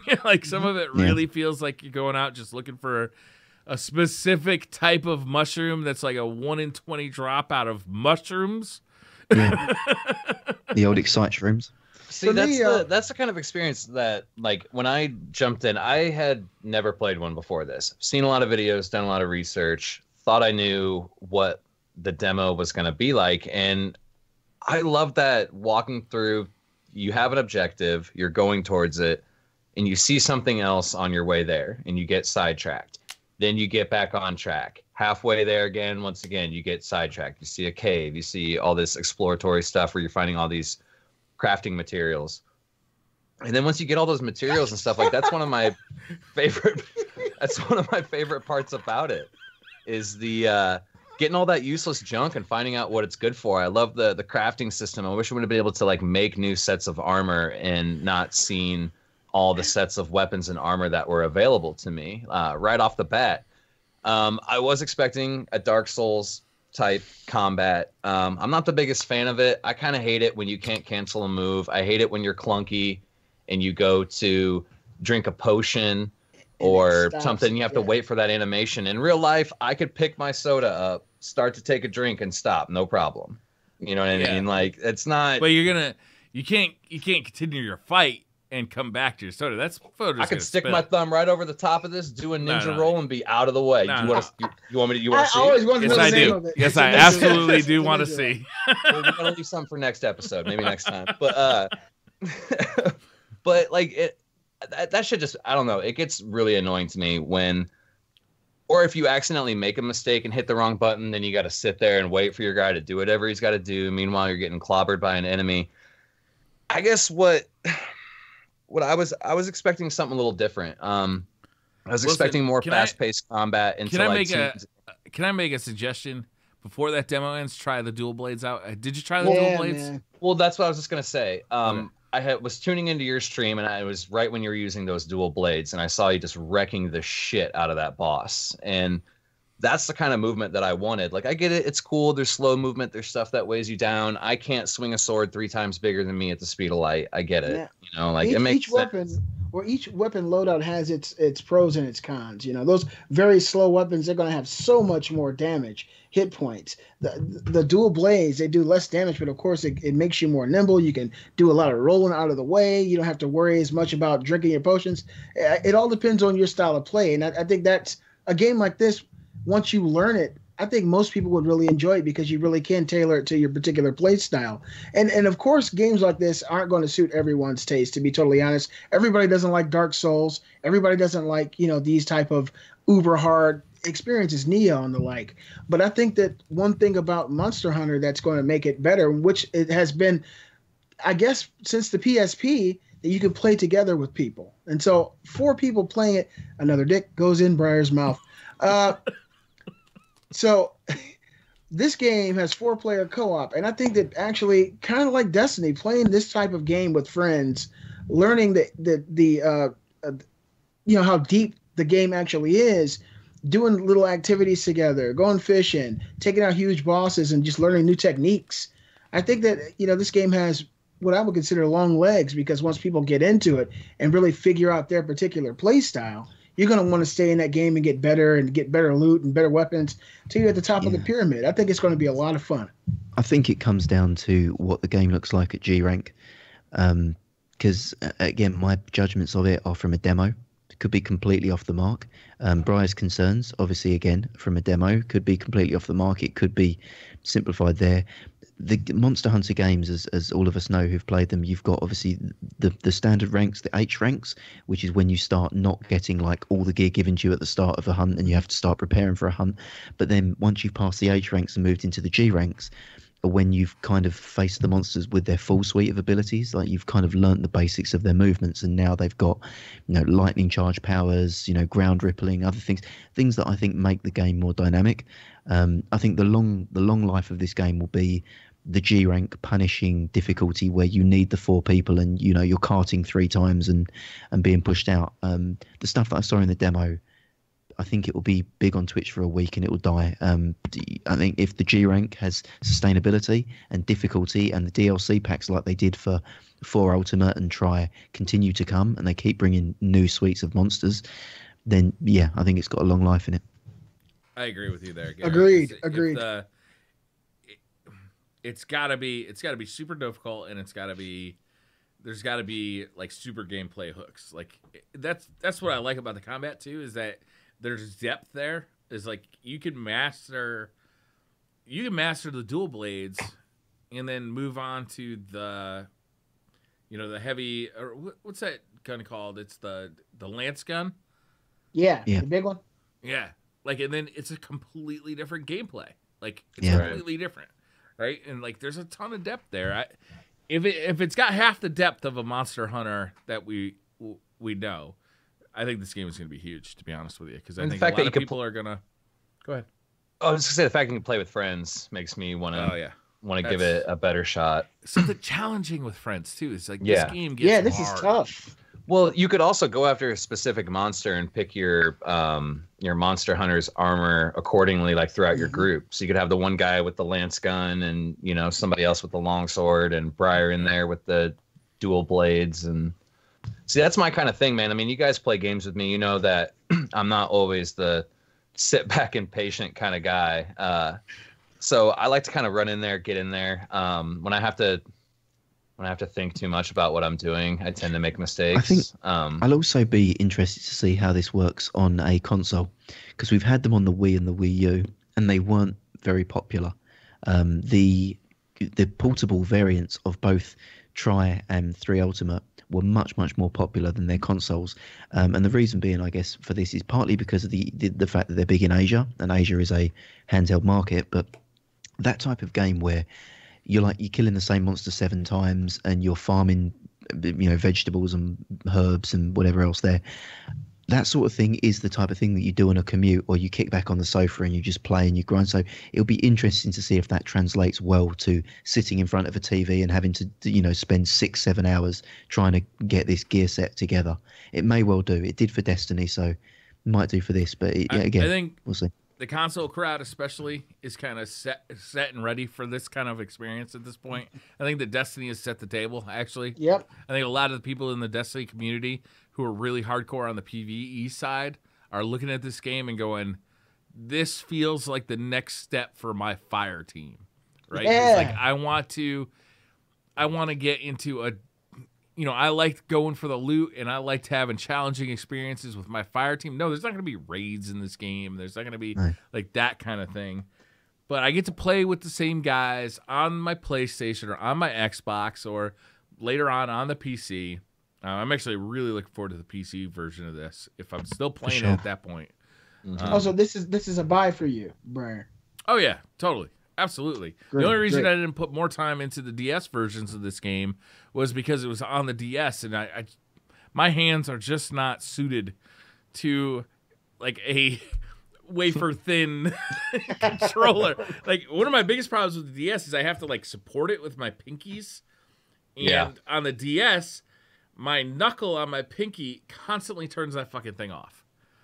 Wow. Yeah, so it drives me crazy, especially in a game where you just played for 45 minutes trying to kill this fucking monster, and then, oops, you just turned off the whole system, and you didn't save. Yeah, well, it sounds like we're all kind of on the same page here with Monster Hunter World. I'm excited for it. I'm thinking we're going to see everybody playing this game together sometime soon. I think Mr. Diaz did allude to waiting for the PC version. Am I correct, Gary? I possibly will. I mean, I've played a lot of those sorts of games. Like even Dauntless, I played Tokaiden 2, God Eater 2. They're games that I really enjoyed in that space. And for me, maybe I've got the PS4 upstairs, so I could go and play it. But like Briar said, I'm really looking forward to playing it at a higher frame rate. I think anything that requires timing in combat at 30 frames is not as fun. Gotcha. So might wait. One of the cool things is, Gary, you have the NVIDIA Shield tablet, so you can do all the grindy stuff on that when you have the PC version. But the rest of us who have PS Vitas can do the same thing on a PS Vita. So if you want to do the grindy stuff, like go and get herbs and go in to find, whatever else, like go and fish in or something like that. That's a good point. You can still do that on the couch while you're watching TV. On your PS Vita or something, by using that PS Connect feature. But when you're into like a real monster hunt and you want to get your boys together to do like the big stuff, like you get on the console and you do it that way. I think that's really cool. That's a good point. I forgot. I've forgotten about my Vita. That's sad. Damn, you mean what a day? Wow. How does the world come to? It's wow, Gary Diaz. Let me refresh your mind, Gary. Which one of the 6 Vitas did I forget? That's the question. There's so many. See, Beastly, I'm a little surprised you didn't offer any handheld advice here. Clearly, if you're having problems with your handhelds giving you cramps on your fingers, you just need to get a Yobo. Yeah, I mean, Simple as I that. experienced no carpal tunnel, no finger issues. It's very hard to turn it off. Or And look at the on size of his biceps from holding that thing up. pretty damn big. This thing right here, Gary, Briar, if you have any issues with your hands, order a Yobo. It'll keep you satisfied with classic, timeless games. The In all next topic. seriousness, for both the Vita and for the DS, something that has helped me tremendously with ergonomics are the Nerf pads. Like they're the Nerf. I don't. What do you? They're like they cover the whole thing in Nerf material, Nerf armor. Yeah. Right. So it's supposed to be so you can throw it in like a backpack or something, Mm-hmm. and it it doesn't get broken because it's covered in Nerf. But what I actually like it for is that it makes the thing like big and thick enough that it's like for an adult man and the hands are big enough. We had one of those around our Wii U tablet, and it was super nice. Oh yeah, Nerf is great. Yeah. All right, so the next topic is one of mine, and I think it's a little fun. So let's get into it. You guys get into it in the comments. Let us know what you think. In the future, will autonomous robots replace spouses? Yeah, it's a very possible future. Do you guys think we will ever come to a point where AI will replace your partner in a relationship? What are the perceived pros and cons of a robotic spouse? I don't see any cons. You guys are gonna have to tell me the cons. Yeah. I do it. Right? Just better in every way. It's a natural evolution, really. I think, yes, we will get there. I don't think I'd be able to handle it because I don't think there's anyone smart enough to code a robotic spouse that could even put up with my shit. Oh, Damn. no. What if it got the wrong Lunchables? Well, you just a you bag of just- scrap outside the back door. you Willie. return that shit at Walmart, and you go get yourself another robotic spouse that does a better job of buying Walmart Lunchables. That doesn't sound like a spouse. That sounds like I'm going to swap out for a butler at that point. Is what it sounds like. If you It's want all a that spouse, and more. See, but you've identified. If you picked this one out, this robotic Yeah. spouse, this is the one you've Yeah. identified with. Right. You don't just walk in, pick one off. We'll call it the the shelf. Lunchables model. You gotta. What's, You gotta What's go the- in. You gotta check out. Each one has a personality, right? So you gotta go in and see which one's a good fit for you. You know what I mean? Like, I mean, what's the criteria for Literally. a spouse here? Let's be honest, because Well, okay. people have married like a dog or a horse, like because honestly, here we're thinking robotic spouse. Here, I could just plug a USB flashlight in, and I'm kind of halfway there. So, what makes this a? For me, a robotic spouse would constitute artificial intelligence on the level of being able to hold conversations with you, to Uh-huh. remind you of Oh things. God, you've got to talk to this. So as that's well. not It's a high getting bar. worse. No, That's I mean, not look, a high bar. of course, there have to be some form of sex life. They would have to be able to do chores and manage things at least around the house and be there for you. I mean, as a spouse, what if you could go into a particular robotic shop and you have a picture of maybe a past loved one, and you say, "I want this person. I want you guys to make this person," and she did this or he wait. did this. You Yeah, could go have ahead. anyone in the world, and you're Yeah. looking for ex-girlfriend robots. God damn it! Beastly, Jesus Christ. This is again where we go down the beastly rabbit hole. He could have any woman, any I don't celebrity, listen, man, android, I don't anything, and want he's like, any woman, yo, okay? you remember I want the Vanessa woman from I like 3 got. years back? I'm out Mariah of her. Carey, Beastly. Right? Beyonce? No, you're like, No, nah, no, do you know what? Yeah. That girl that I dated for 2 weeks back then, 3 years ago in March, I want to Can show we- her. can we load her up? Let's You just- assume this. Let's take the sex part of it off the table. Let's assume that it's going to be as good or better than what every married guy is currently getting, or at least more frequent, which is almost definitely true. Damn right. So let's talk about. Okay, so you need to have the amount of conversation that you want and when you want it.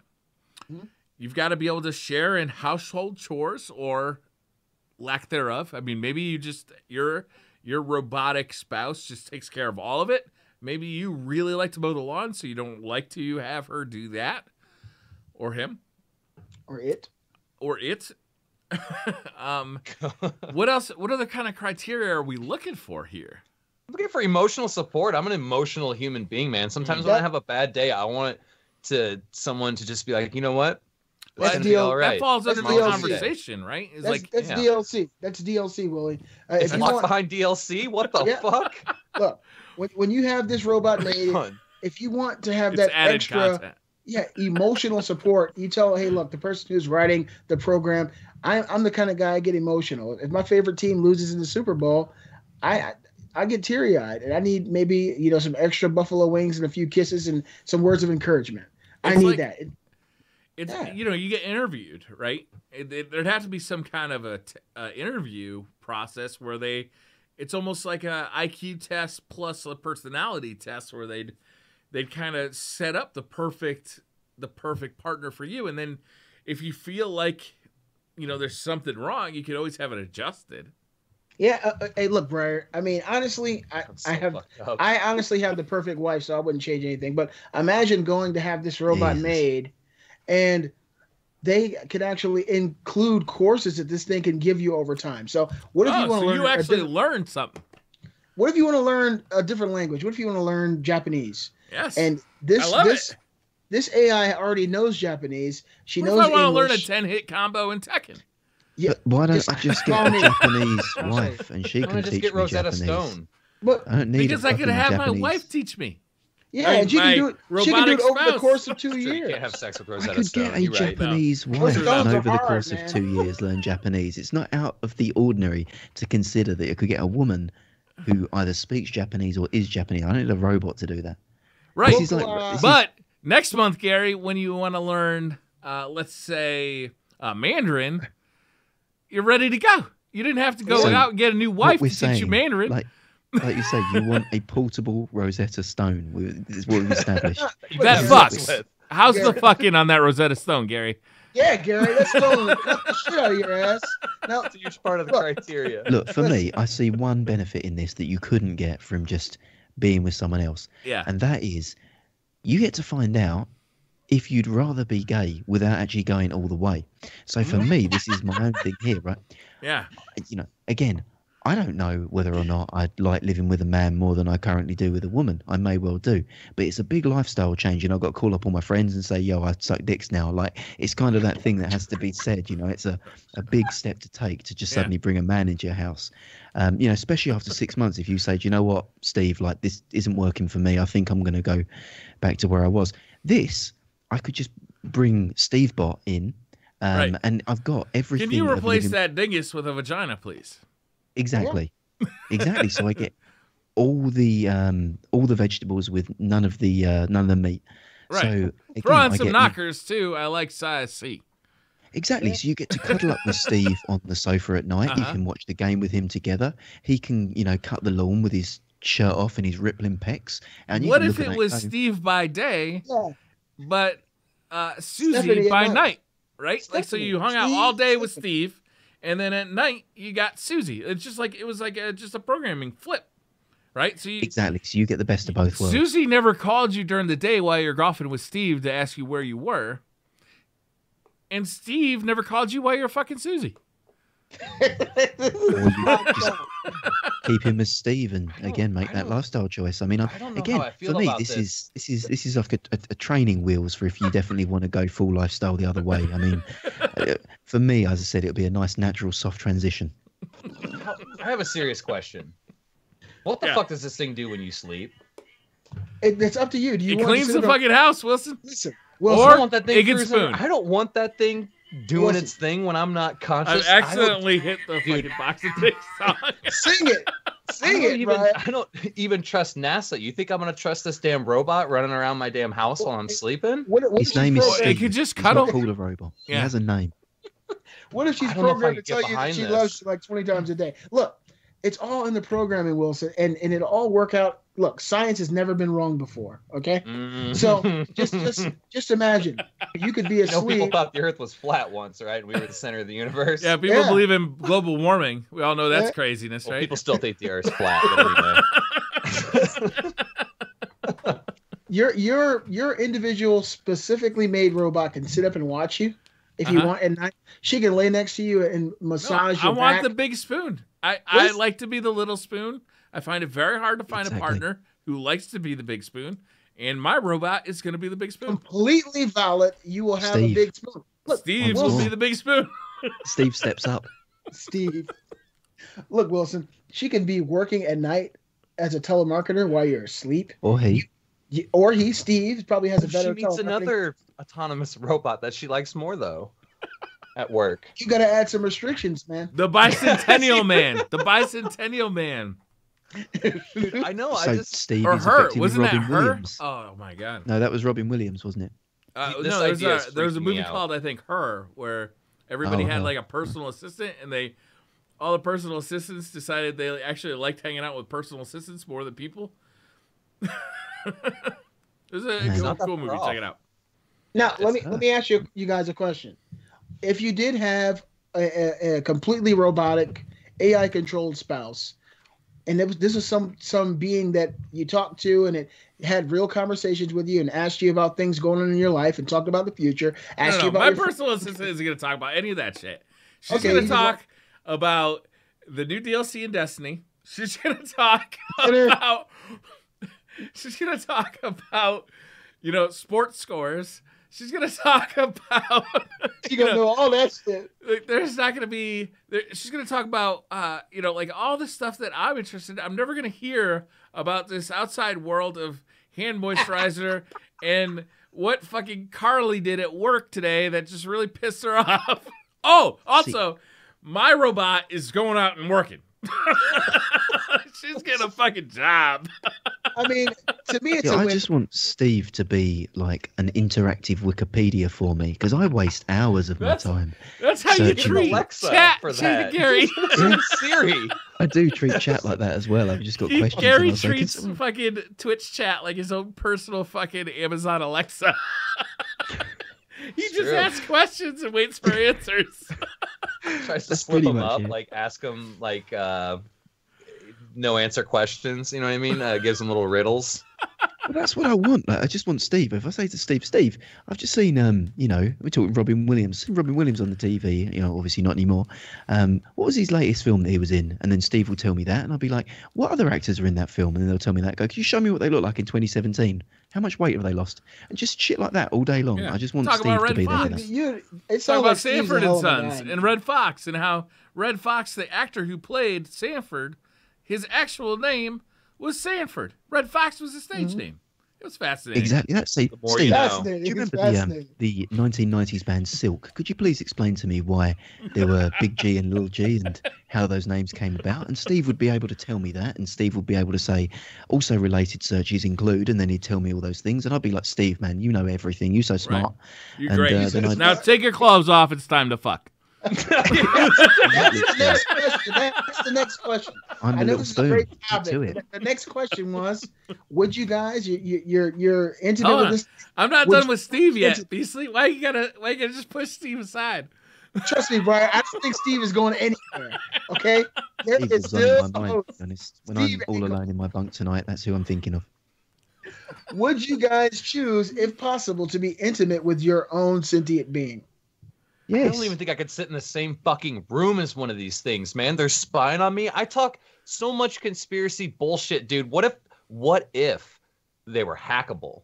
Wasn't What- just turn off the Hack Wi-Fi. You're good to Hey, go. look, check it out. Right? Airplane My mode. Wi-Fi? Are you Steve. kidding me? Get rid of the refrigerator. Just throw your car away, or like. You can still connect a cable. Yeah, With I'm not no gonna- I Wi-Fi, don't know. If Steve we're doing becomes the autonomous dumbest robots that can think, I don't Steve's think. only got one plug, and it's there's no Cat 6 on Steve. You're safe. I think Wi-Fi is off the table if we're talking robots, artificial intelligence. I think, what if someone hacks in? They want to listen to me. What if I want to talk conspiracy theory with my autonomous significant other? Yeah. You're right. Who's Wilson. more listen. suited Honestly, to talk to you about this? Where are you going to learn more than from fucking Steve? Steve is born of the singularity. Steve's Steve just- is the singularity. He's Just going to know pulled all the everything. same He's going to know information about from all the crazy YouTube He's videos. going to I know already about watched. loose change. He's going to know about the Walmart tunnels. He's going to know all that shit. All of it. I think Steve is the model we're all going to end up buying. What is Steve. acronym? Should that be the acronym for the robot, Steve? What would No, those it's just- letters stand They, for? they only have generic white man names. They're called like Steve, Jim, Bob, Dave, Phil, Tim. Trevor. That's I it, have a Tim. generic white man name. My name's Brett. It don't get worse than that. There you go. You can be one of the robots. Yeah, but you gangster. Are you mad about it, Beasley? No, I think it's actually pretty damn gangsta. Yeah. So you Correct. wouldn't. Yeah, You wouldn't. I was named after God damn it, some old TV show my dad used to watch. He didn't think about the repercussions though, so I passed on the name to my Was it son. like, fuck you WWF? too. Brett the Barber. Brett the Barber. Or Bret Hart. Bret No, Hart. Bret Hart was. I was a kid when he was out. This is the thing. If you're going to name your kid something, think about the child. Because if you don't think about that child, then they won't think about theirs, and that's why I have a junior now. Fuck you too, Dad. But I feel like I would have gone the Sue route. I've always respected that by naming a child Sue, you've prepared that child for the hardships of life in a way that something like a Brett, a Briar, a Willie, or a Gary just can't do. well, I mean, if you name me Sue, Unless they're a girl, you in better which expect case to it's see me pretty in court pedestrian. because your ass is going to get sued. Real talk. But it could go wrong, Wilson. And you know what? We live in a technologically advanced world where we see technology turn on mankind often. What if you're maybe having dinner and your particular sentient being has made you just this fantastic lasagna? You're sitting there. She or he, Steve, sits on the other side of the table and sits down across from you and pretends to eat or does whatever they do at that period of time. And then you hear the voice of maybe some government officials or people at NASA or NSA talking through the speaker of your robot, and you realize that you are under surveillance. What do you do then? You don't take it in the room and say, "Hey, I got to talk to you." Call Alex Jones. That's what I do. If anyone's going to kill me, I Fucking want it Alex to be Jones Steve. can't help you. He's taking up the ass from Steve every night. He's in on it. Steve's turning the frogs gay. That's who's doing it. He's got 3 Steves. Does. I mean, but look, it could also go in a really good direction. You could have a harem. You can have 5 or 6 female robots or male robots if you're Gary, and they could all be with you. And every time you go to Walmart, they're driving another car, and they all get out, and 2 of them put their hands in your back pocket, and the rest of them put their hands in their back pockets, and you're walking around Walmart like a circle. Yeah. How fucking gangsta Like is a that? human centipede. Yeah. Let me sell Steve to you, right? Everything we've spoken about, Steve is and delivers, but he has the body and frame of James Franco. We've now sold Steve. I would have. You're bringing me back. He's bringing back Franco. No, you're bringing me back with the James DeFranco model. I gotta say, I really hope that Steve gets made and released soon, because I'm pretty sure that once my wife listens to this conversation, I'll be looking for a new spouse. I'll be on the hunt. Only out. Steve will be looking real good. Yeah. Dang. Steve is. Elon Musk, get on it. Right? Right? I- Fuck those fucking super tunnels. let's get on That's this it. fucking We don't need film. electric cars. We need like gay training wheels. That's what we need. Steve is the one. You're right. You're right. These cars that go from 0 to 60 in 2 seconds, you're better than that. You're better better than than that. Steve's better than that. Steve's worth it. He Putting does stuff stuff. in space, you're better than that. We need stuff here, now. We need We need Steve. stuff put We in need me. Steve. They Let's actually go. make the first robot's called Steve. Like 30 years from now or whatever, we're gonna lose our fucking shit. Yeah. Hugo in the chat has got a perfect one there. I think Yeah. Steve stands for Sentient Technically Evolved Virtual Emissary. I think that's perfect. That's Damn. He's nailed There you it. go. It, There you it go, Elon sounds, Musk. Now it The makes hard sounds part's over. technical, yet nondescript enough to be I Apple product. You know, like Steve coming soon to an Apple store near you. And you walk into the Apple store and you talk to an Apple genius and you realize that's actually Steve. You just take him home. You just put him under your arm and just walk out with Steve. Steve, Forget hop all- in the car. Let's go. Forget all the programming, forget all the, wonderful works of science that it would take to do this. The hard part's over. We named it for you. So get on it, Musk. Right. All right. Damn. Musk. I mean, to Steve. be fair, the more we think about this, I could just pretty much find Steve in a gay bar right now. It doesn't need to be a robot. I think we've just made a lifestyle choice. You probably could find Steve in a lot of gay bars right now, Gary. A lot. See you later, guys. I'm off. On to the hunt. It's 12:30 on a Sunday. That's pretty much the peak time for me. So I'm It sure is. done. I'm down. What's the All next right, so- topic? That was a good one, though. That was great, Beasley. That's what I'm here for, guys. All right, so the next topic is one that maybe one or two of our hosts can only put input on, but I'm anxious to hear it because this is a series that over the years I've really grown away from. But from what I'm hearing, it's really exciting, and I guess it's been reborn. Assassin's Creed Origins is pretty great. This is Briar Rabbit's topic, and I'd love to hear your thoughts on it, Briar. Yeah, all right, so I've been looking forward to this game. I've talked about it a couple of times on this show. Is that I've been really looking forward to this game. This game was not on my radar for the last 3 years. I think it's been 3 years since they've made the last Assassin's Creed game, and I've liked Assassin's Creed in the past. The first game I really liked. It had some issues, but it was a really cool concept, and I really enjoyed kind of navigating a world as an assassin and being able to climb up buildings and all this stuff that the original Assassin's Creed provided. Assassin's Creed 2 really went much further, gave me a great story, great characters, and just really amped it up. But over time, that formula, it just wore thin. They didn't evolve it enough. They didn't improve it enough. The Animus stuff especially got really worn out to me. Convoluted. So over time, I just I fell off the Assassin's Creed series altogether. Origins was not on my radar at all. I saw pictures of it. I saw talk of it. Egypt seemed like a really cool place to explore. Surprisingly, very few video games have done that. Gone to Egypt as a like a location to explore. But I started hearing things that hey, this game is actually a lot like The Witcher 3. And The Witcher 3 is actually one of my favorite games of all time at this point. I've put probably about, I would say 200 to 300 hours into The Witcher 3 around there. And what I really like about The Witcher 3 is that I can jump into that game for 10 minutes or I can jump into it for 6 hours and feel the same way about it. Really? I feel like I can do a side quest and be totally absorbed into a side quest, or I can just go out and look for herbs and crafting materials or whatever. The combat is fun. So anyway, that's Witcher 3. Assassin's Creed gives me a lot of what I like about Witcher 3. Is it gives me a cool place to explore, interesting quests, interesting lore, fun side quests. But also, it's got the Assassin's Creed stuff with the knife blade thing, and you're going out and assassinating dudes. But this open world is a much more interesting place to do this Assassin's Creed stuff because you can go anywhere. You can ride horses. You can ride camels. You've got a Destiny loot system that is super fun.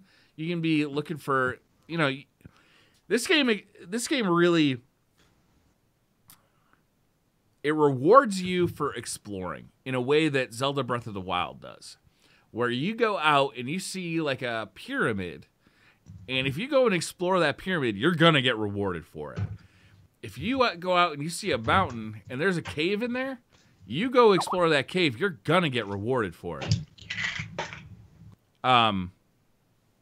It's really fun in that way. It's hard to explain why I like the game so much because there's just so much to it. If you go out on a quest where a woman wants to find her husband, you might find out that the husband is actually drunk on an island somewhere surrounded by alligators, so he can't come back.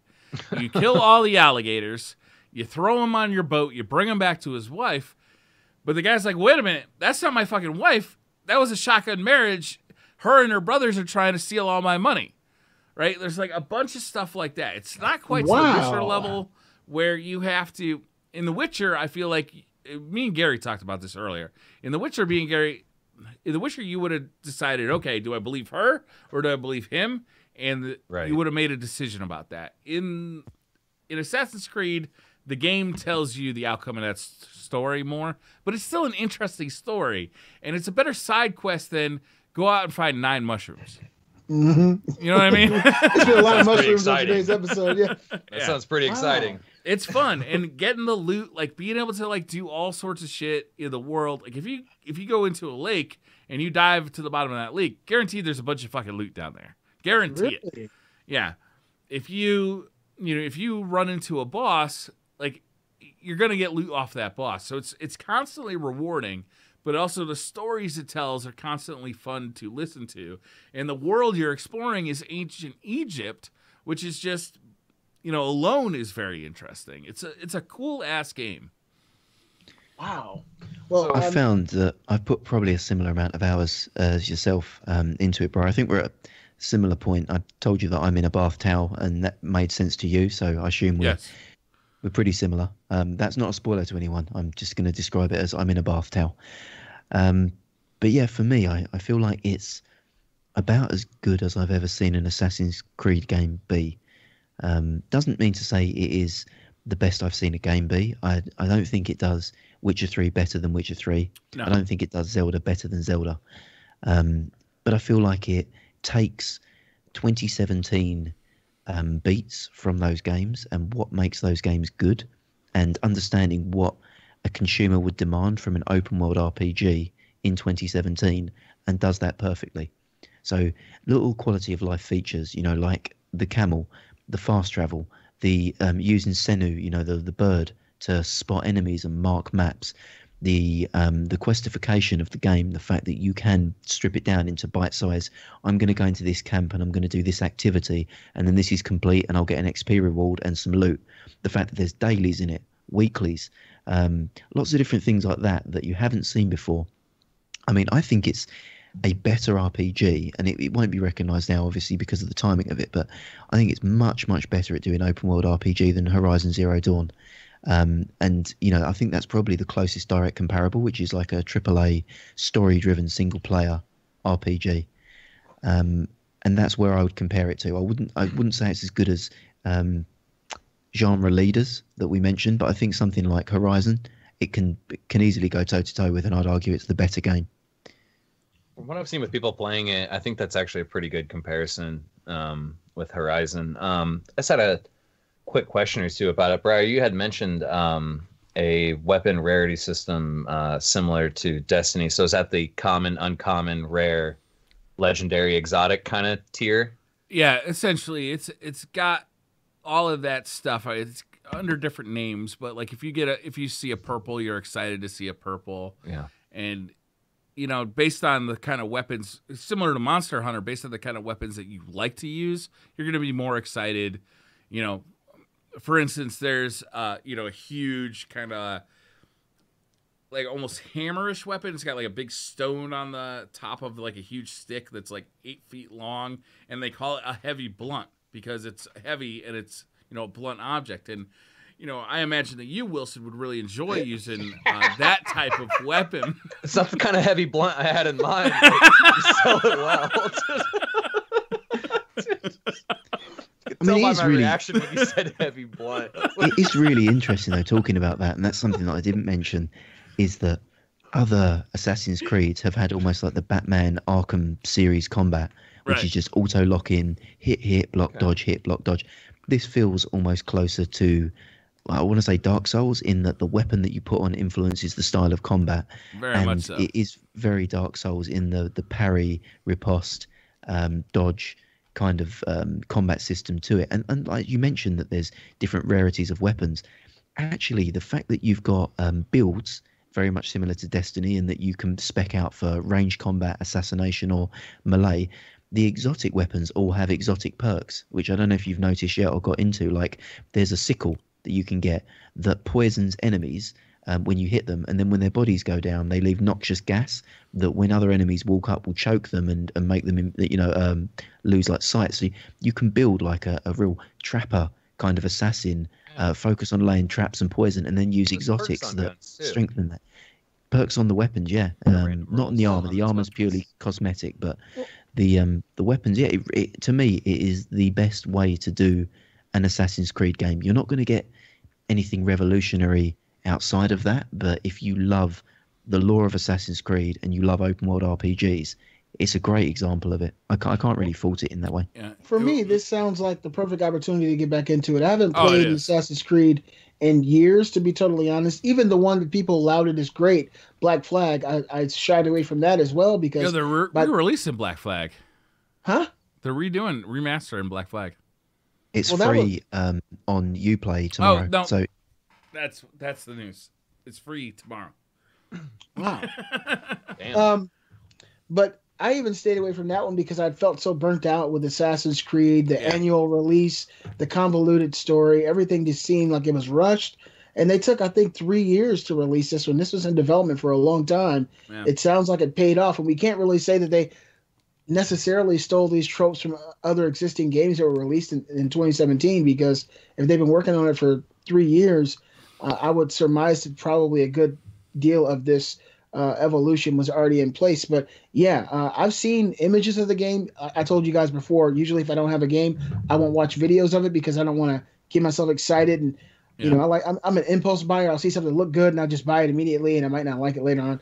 But this definitely sounds like a good opportunity for me to get back into it, Briar. It's a really fun game. I was not looking forward to the game until I started hearing comparisons to The Witcher 3. And while I agree with Gary, it doesn't out Witcher 3 The Witcher 3. Mm-hmm. It definitely takes some notes from the sensibilities of that style, game. yeah. Yeah, and if you like that game, you know, you probably like this. But also the combat is really fun. Like the heavy blood, I was joking about that before. But like using that weapon is actually super fun because it's like this just brutal, like you smash somebody and they just like drop to the floor like in a mass.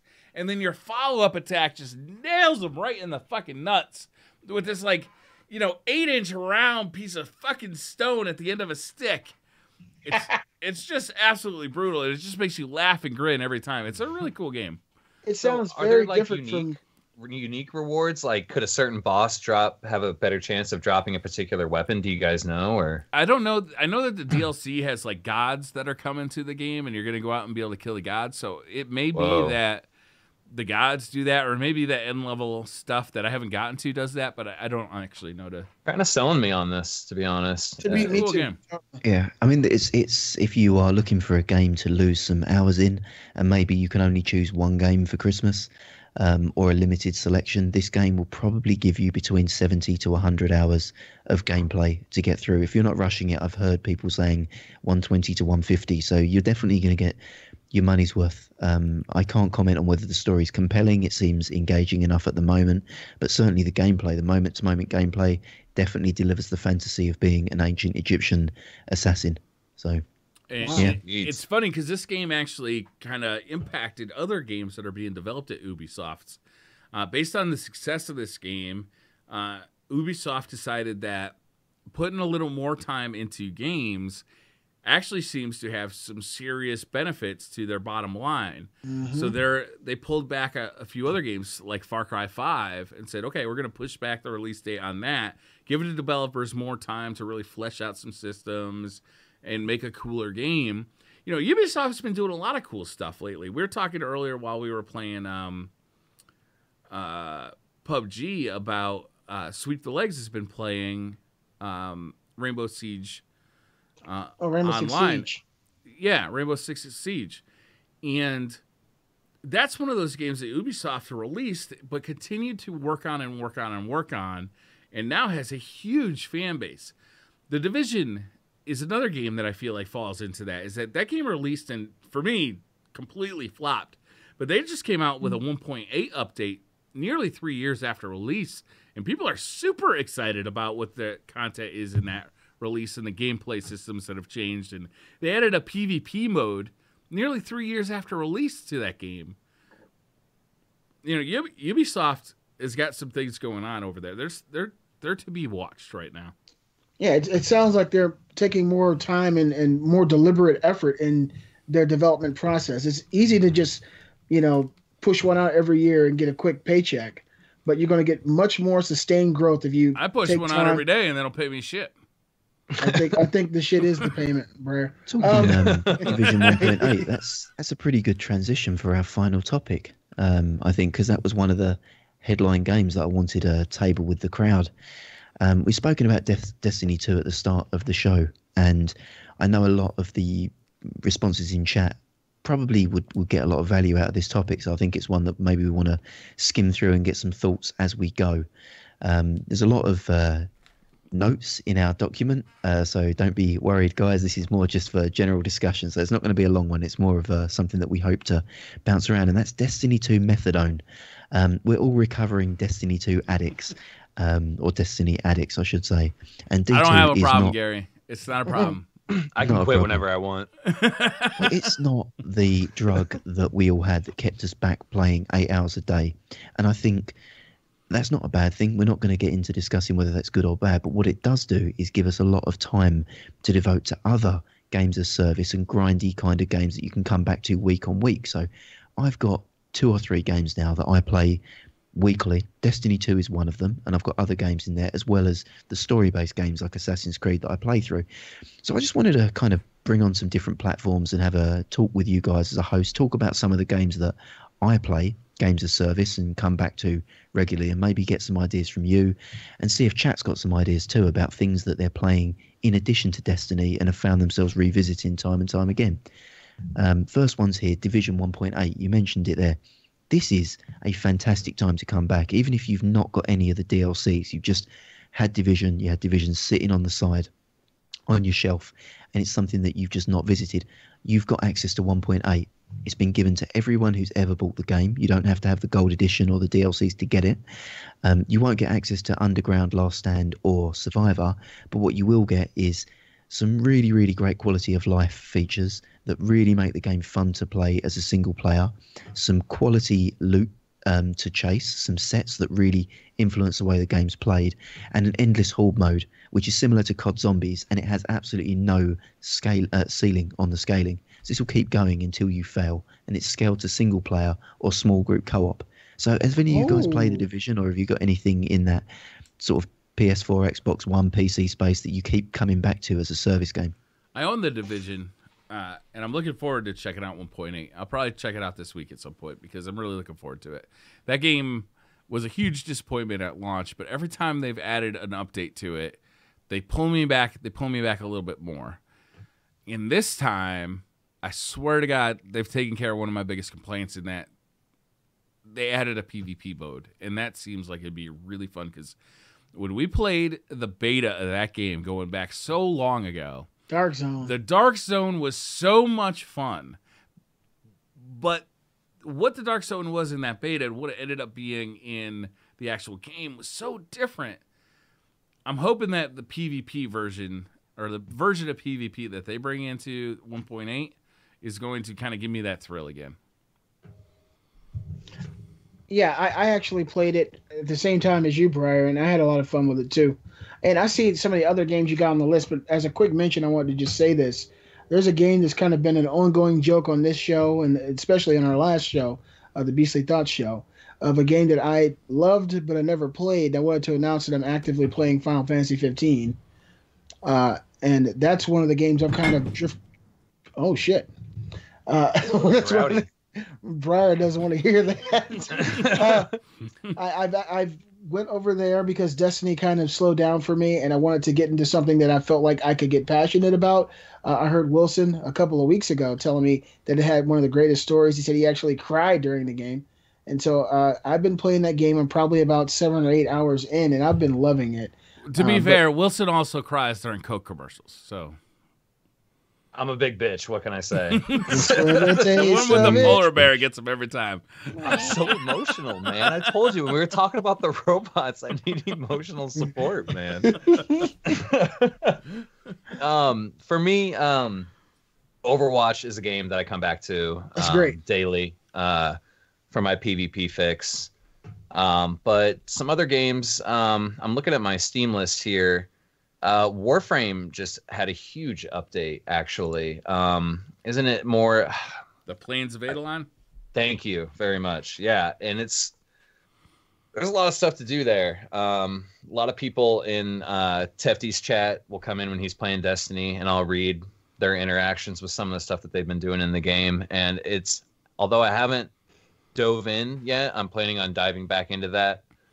I don't know, probably when I get done exploring some of the mods in GTA 5 Gary had put on the list here. I'm actually applied for a few roleplay servers because they don't just let anyone in. to those role play servers. There's a few questionnaires and you can put me surveys. down as a reference. Absolutely. And, be like, wait, didn't that the guy that killed Biznat for that scope in PUBG? We don't know. We can't. Never can't forget Biznat 12. Never forget him. Why you guys gotta bring up old shit? Man, just never forget, man. That Never guy's a forget Biznat. legend. Like You know I said, fuck Biznat 12. That's what I got to say. Fuck Biznat 12. That scope hoarding motherfucker. That dude had 8 scopes on him when he died, and he wasn't sure. I didn't even have a red dot.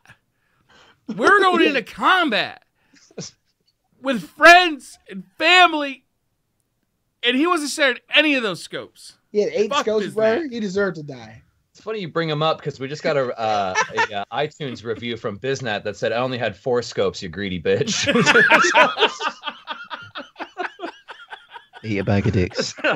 Revolver live promo code. Yeah, right. Yeah, buddy. What's got me most excited more than anything, though, I would say right now, is we got to jump into that new PUBG map, and like Briar said, it felt like a complete. They've added new weapons. Obviously, it's a new map. We were discussing the size of it. It's relatively the same scope and size as the old one. The terrain's completely different. The way the buildings are made are completely different. You don't have problems shooting out windows because they're all barred up, because apparently all of Russia is the hood, and you got to have Spent a bars half over your hour windows. Russia is vaulting through windows today. Our whole team was just like, the crash. vaulting over stuff. You know, your friend's like, oh, I got a guy on me, and you hear gunshots, and you see 3 big ass walls between you and your friend, and you're like, I have to run all the way around this fucking city and hope that my friend doesn't die by the time I get there. Well, you can now vault over him. We like Briar said, we were having fun jumping in and out of all the windows in this town, making as much noise as we could. New vehicles. Man, I gotta try that. New physics. Like, there's new physics to the game. All this. It's just a fantastic, awesome. I don't know what it is about that game, but it's not grindy because it's not the loot. Like, yeah, it'd be awesome to open up a package like Gary and make $40. You know what I mean? Or sell your Twitch Prime loot. But It's just fun. The game. it's not the loot that you come back for. There is a secret blend of herbs and spices in there that just Secret keeps people. sauce. It's fantastic, and I want more of it, man. I hope that they can maybe expand their studio a little bit and maybe try to put out 1 or 2 maps a year. I know that's pretty advantageous. It's a lot to ask, but they're killing it. Good one, man. Because like having a game like that where you can just go into and you got a bunch of friends that play it. They don't play it every day, but like you can just. We jumped in with Sweet, Gary, and Wilson this afternoon, kind of on a whim, and we spent the whole time just. I hadn't played in months. I haven't played since Destiny 2 came out, and it was fun to get back in that game. That game is just fun. Yeah, man, it's a good time. You're laughing with your buddies. Like we were all cruising around in different vehicles, running into each other. You tried to run Like Gary we over. do? You tried to run Gary over, and you ended up smashing into a brick wall and losing half your health. And then he had to come back and pick you up because you fucked your Mistakes were car made. up. Yeah, that's right. I know. I got a question for you guys. Have you guys noticed the graphic female character designs on the test servers for PUBG? The way that the females have looked. What about them? Bluehole's been getting criticized because apparently they've made their female characters too realistic. They look pretty nice to me, but they have camel toes and things of this nature. So the guys can run around in their underwear, and you can see the little camel in the front when the girls play. I mean, I not did a real noticed camel. I Yeah. see Briar's bulge in my face all the time when we're in the car, and I'm definitely not complaining about that. So I'm not going to complain about when the roles reverse. I didn't see the camel toe on the ladies, but I'm pretty confident, almost 99% sure that they've just stolen Idris Elba's likeness without Yeah, man, that dude looks informing exactly him in like any him. way. They've I made added it a Cora Ray. I was looking at there's a black female, and I was like, damn, that looks like a Cora Ray. I'm gonna make a Cora Ray in PUBG. And Wilson's like, hey, that looks like a Cora Ray. I mean, Really they've added a looks new like a dark-skinned Nova. gentleman, and if it's not Idris Elba, it's some sort of genetic clone of him in there, which is pretty cool. There's one other game that I want to talk about, and I talk about it frequently, but it's worth talking about again because people that want to get into something that's grindy and don't want to play Destiny right now because there's nothing to do. World of Warcraft. You got to try it. It's added a new leveling system, which makes it feel and play like a single-player RPG. It's just gone in, so you can try it in the trial, which gets you up to level 20 with no cost whatsoever. You can level right the way up from 1 to 110. Obviously, you got to buy the expansions, but you can do all that solo now with a nice narrative, and you can kind of choose the zones that pique your interest and explore a complete open world. And every time you level, each character is going to feel completely different because they're different classes, different heroes. Everything in the game can be done without needing to communicate with anyone else. So you can now do looking for group raids, you can do looking for group heroics, you can do your dailies, weeklies, so don't feel like you need to commit to it as a lifestyle game. But the good thing about World of Warcraft is if it gets its hooks in and bites you, you can build communities, join guilds, do the harder raids, do the other content. But they've made it so accessible that if you're the type of person that, you know, has a 5-year-old laptop, you could play World of Warcraft on it. You don't need a top-end PC. You know, it really is accessible in anything. If you like to grind, they've made it super, super casual and super, super easy for someone to get into solo. So never been a better time than to try it. And I hope that we can get together. I want to try that as a team. Like, I would love to do that. We need to play something together, period. I love you guys. I miss you guys. I know my PC isn't as super powered as some of the other hosts, but, you know, it can handle mid-level graphics for sure.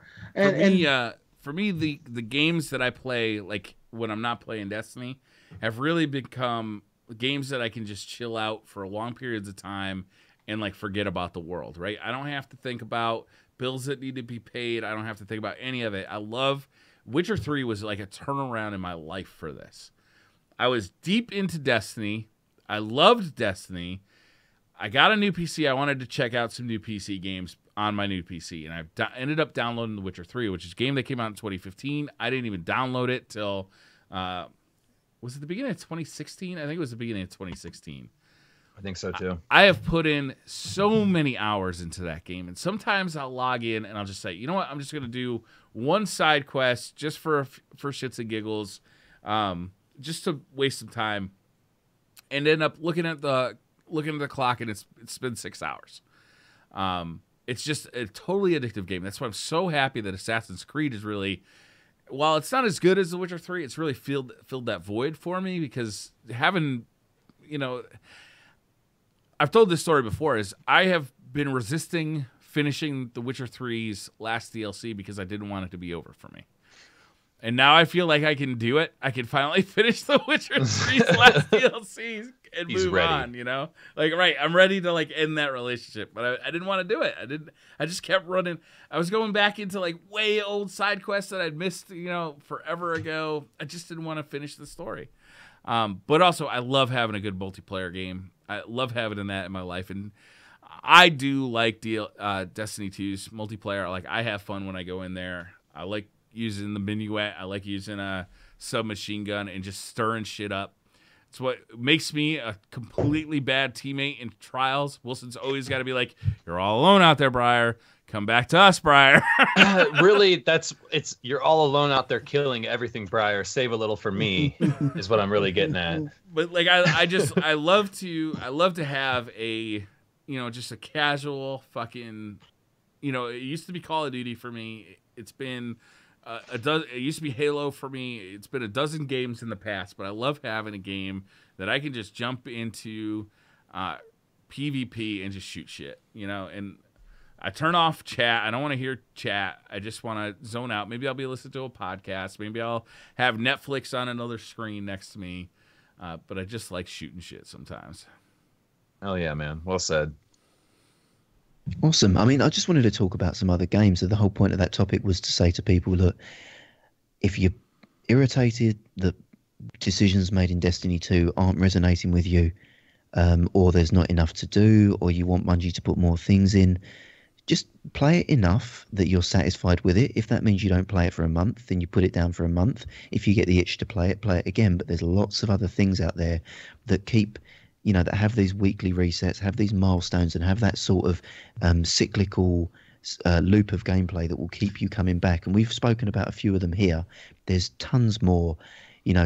just listing off titles, you've got things on the mobile, things like the Pokemon series, Stardew Valley, all the mobile series, things you could try something new like Pokemon Go, the new Animal Crossing, Fire Emblem Heroes, things that you just haven't tried before. See what I never sticks, played. I never played Diablo 3, and I've always heard that was an awesome game. It's really good. It's come a long way. That game is stupendous, beastly, and it's really good on the PlayStation. It's my preferred platform to play it because you move your character with a control stick. Here.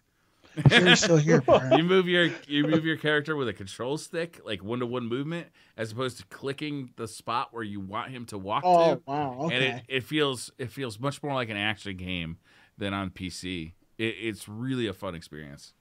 There's positives and negatives to that. Gary's boner just went away. Do you know what? I agree with you completely that the controller is a fantastic way to play Diablo 3, but what frustrates me is that you get positives and negatives with that, in that you get the better control system or the more fun and casual control system, but you lose the PC exclusive season content, which I think is the biggest fun in it. Like Diablo, they'll bring out seasons similar to Overwatch where they say, here's 10 new super rare armor sets for each class. And these are only out for this season, and you might play a character that starts at level 1 with no loot. The seasons aren't available on the console? Not as far as I'm aware, no. No shit. I might be incorrect, but as far as I'm under the same impression that they were PC only, but I could be wrong about that. You get patches. Your computer could run Diablo D3 no problem. Basically. It's to do with, without getting technical, and it's to do with duping. On Diablo on console, you can turn off your game mid-save and still have the item that you've sold or cloned or disabled.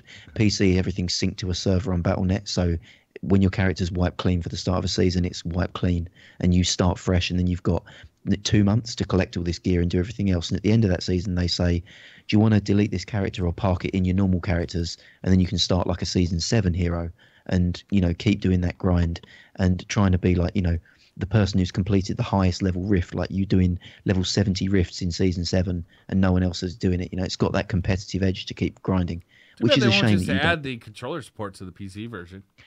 It's I guess, what's it called? Like an ideological difference. I don't know why they're being very stubborn about it. Seasons are on PlayStation and Xbox, Gary.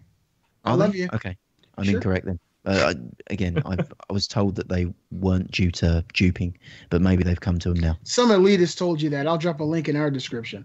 I stand corrected. If they are, then I would recommend that you play it on console then, because I too genuinely prefer the controller support. Yeah, man, there's a lot of good ones out there.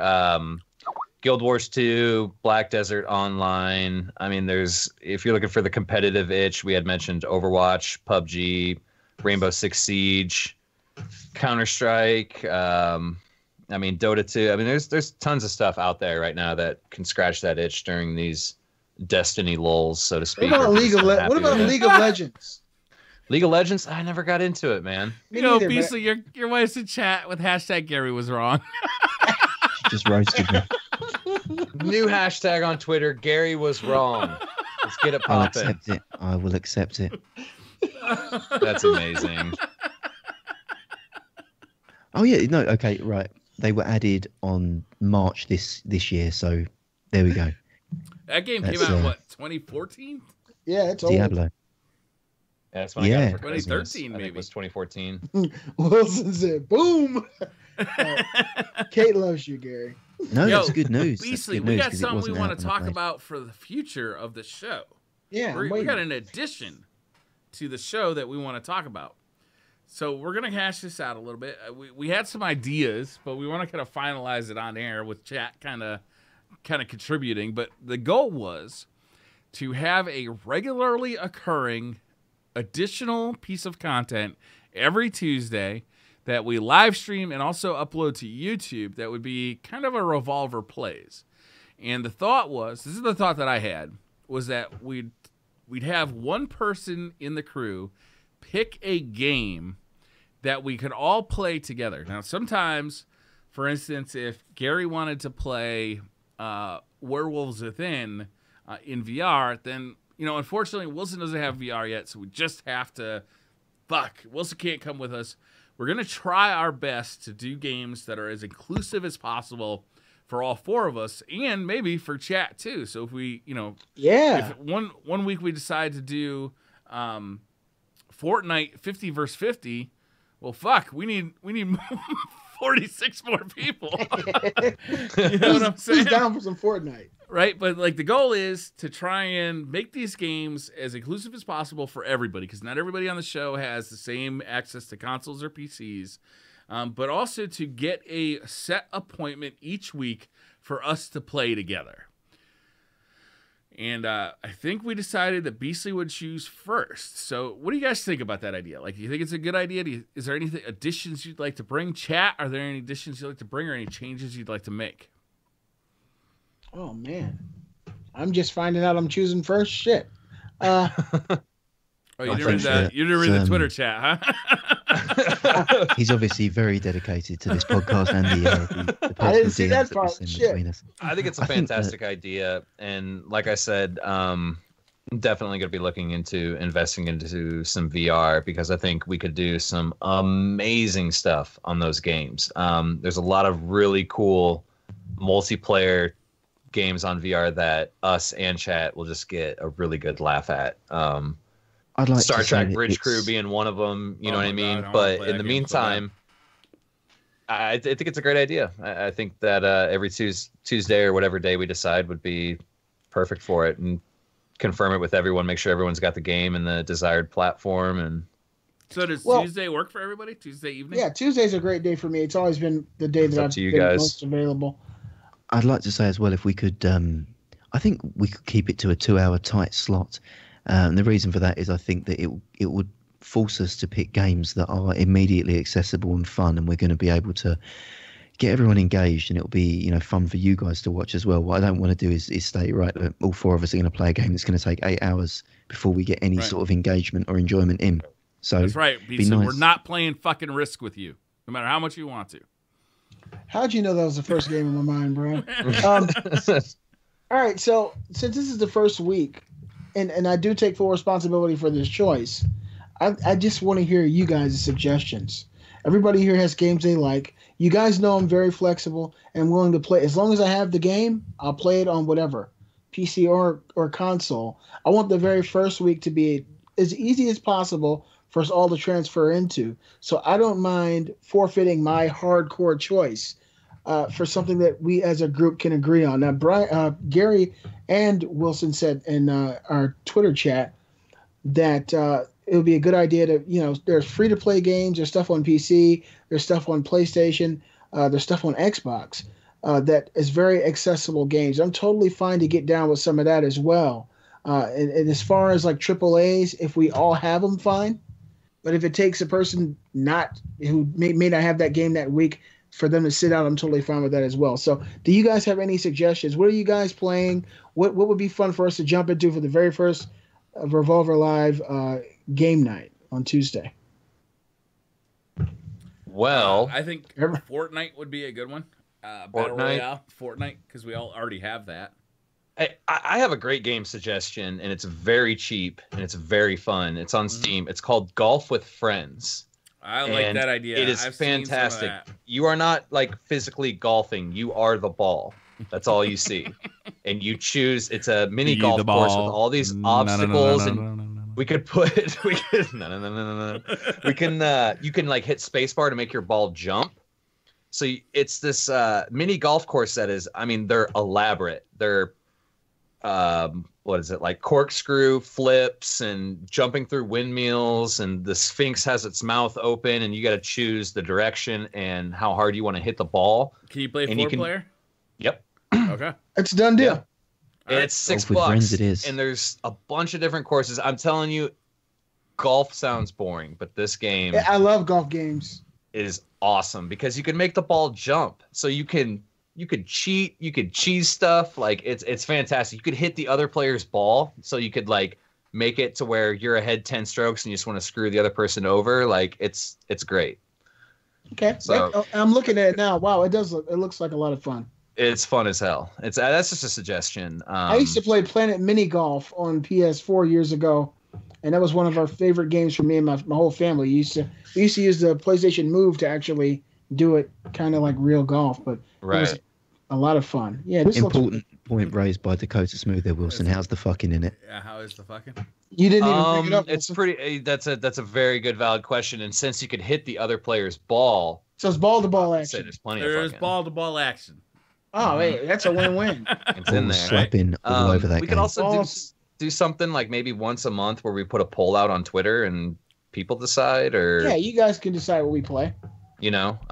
But for the first week, we should find out a game that we all already have or something, even something simple like PUBG, Fortnite. Oh, Mount Your Friends is a great suggestion. Mount Your Friends is an awesome game. Genital jousting is good, but that's banned from Twitch, so we can't play that one. Oh, lame. Twitch, you're lame. Yeah. Twitch is lame.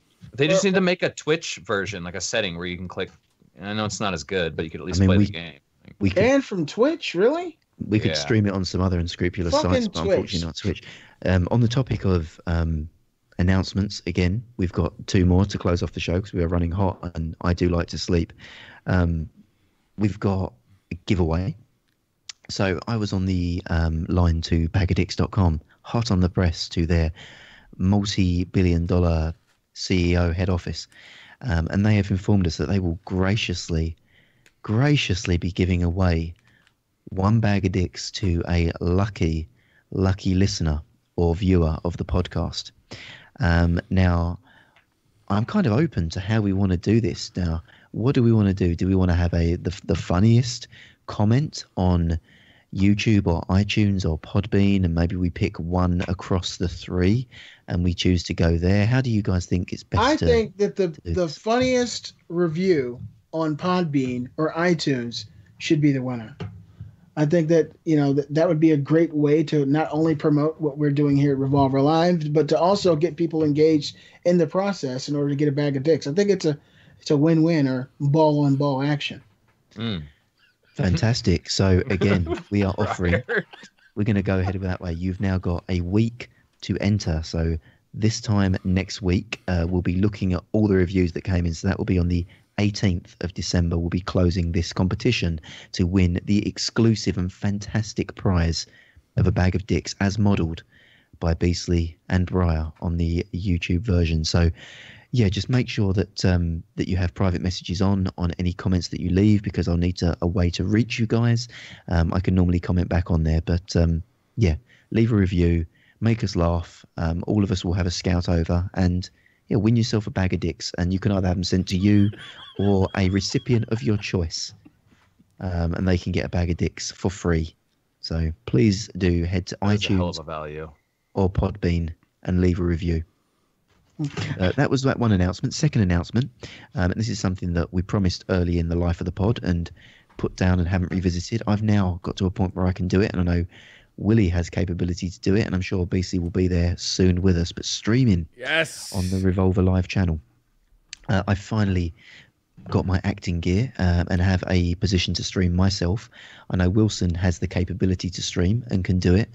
We have a separate Twitch channel called Twitch TV /Revolver_live, is it? Or is it Revolver Live? Not sure. One of the two. It's not important at the moment. We're not going to drive you there. We'll just go to both till you see us. We will certainly be letting you know when we go live. But we now have the capability. So when we have the Revolver play sessions, we'll be multi-perspective. At least one of the other hosts will also have a second perspective up for you. So you can see Briar's perspective and someone else. In addition to the Revolver plays, all of the hosts here... You can watch me play, or you can watch the guy who's good at the gameplay. Well, all the hosts have access to that channel. It's not just me. All of us have the stream key. So you never know. It might be one day that we won't have stream schedules. Obviously, we're not full-time streamers, but you might get a notification that there's a guy going to come on, talk about dicks for a couple of hours and play something random, probably with Japanese panties. But again, we'll see how long that channel lasts before it's banned. I'm going to say a week. Yeah. I'm excited to get into there, that. huh, Gary? I'm actually really excited to get into that. I do want to say before we go that holding this box, it is a very well put together piece of kit. This is like a jewelry box. You can see embroidering on the top of the box. It looks like something you'd have, an engagement ring or some very expensive jewelry. And there's a lot. If this comes in the mail, you're not going to be clued into the fact that you just got sent a bag of dicks until you see the bag of dicks. You totally won't. This would catch someone off guard like a mug, like a dick to the face. This is. I'm just looking at the craftsmanship. Bagadix.com. Use the discount code Revolver Live. to get your discount and your magnificent bag of dicks. Bags of dicks. Who says you have to get one? You can get 7, 8. Get a plethora. Just like the colors of the dick. Plethora of color. It's like looking into a rainbow of joy. Dicks everywhere of every color. It's just beautiful. All right, guys, that's going to wrap up this show. Thank you so much for hanging out today. I had a blast. It was a good show, guys. It was a good show. Appreciate it, man. Nice I love shot. this, dude. Look forward to this every week. This is Are a we lot allowed of fun. to say that ourselves? I think so. Don't the viewers have to 100%. tell us it was a good show? Guys, was it a good show? We have No. to believe it first. If I have, here's how I judge it. If I have fun making the show, I feel like it was a good show because I had fun. If I didn't have fun, I'm like, well, that sucked. That sucked. We also have confirmation that the Twitch channel is Revolver Live, all one word. Oh, good. Thanks, We Twitch. know what our Twitch channel is. There we go. All right, so this week we'll be playing. Fuck, I forgot the name of the game. Golf with friends. Golf with friends on Tuesday night. Do we know what time? We'll probably have to talk about the timing exactly. It'll probably be between 5 and 6. I couldn't imagine it being later than 6. I can always be here by 5 and ready to go by 5:15 or 5:20. So maybe 5:30 to 7:30. You guys know I'm flexible. We could shoot maybe around same time as Revolver, close to it, but just on probably work. Tuesday. Is that Gary? too late for Gary? Yeah, probably work. We'll see. I mean, if I have to dip out before the end of the stream, then we can golf with friends for an hour, and then it can be the Revolver trio for the remaining hour. Are you going to turn into Or a pumpkin golf after with- midnight? Golf with I one do. less friend.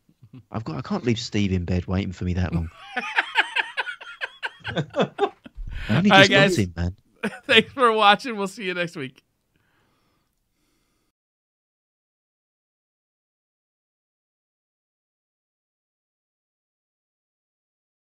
That a sack of pigs, not for nothing, but someone you know just said you did.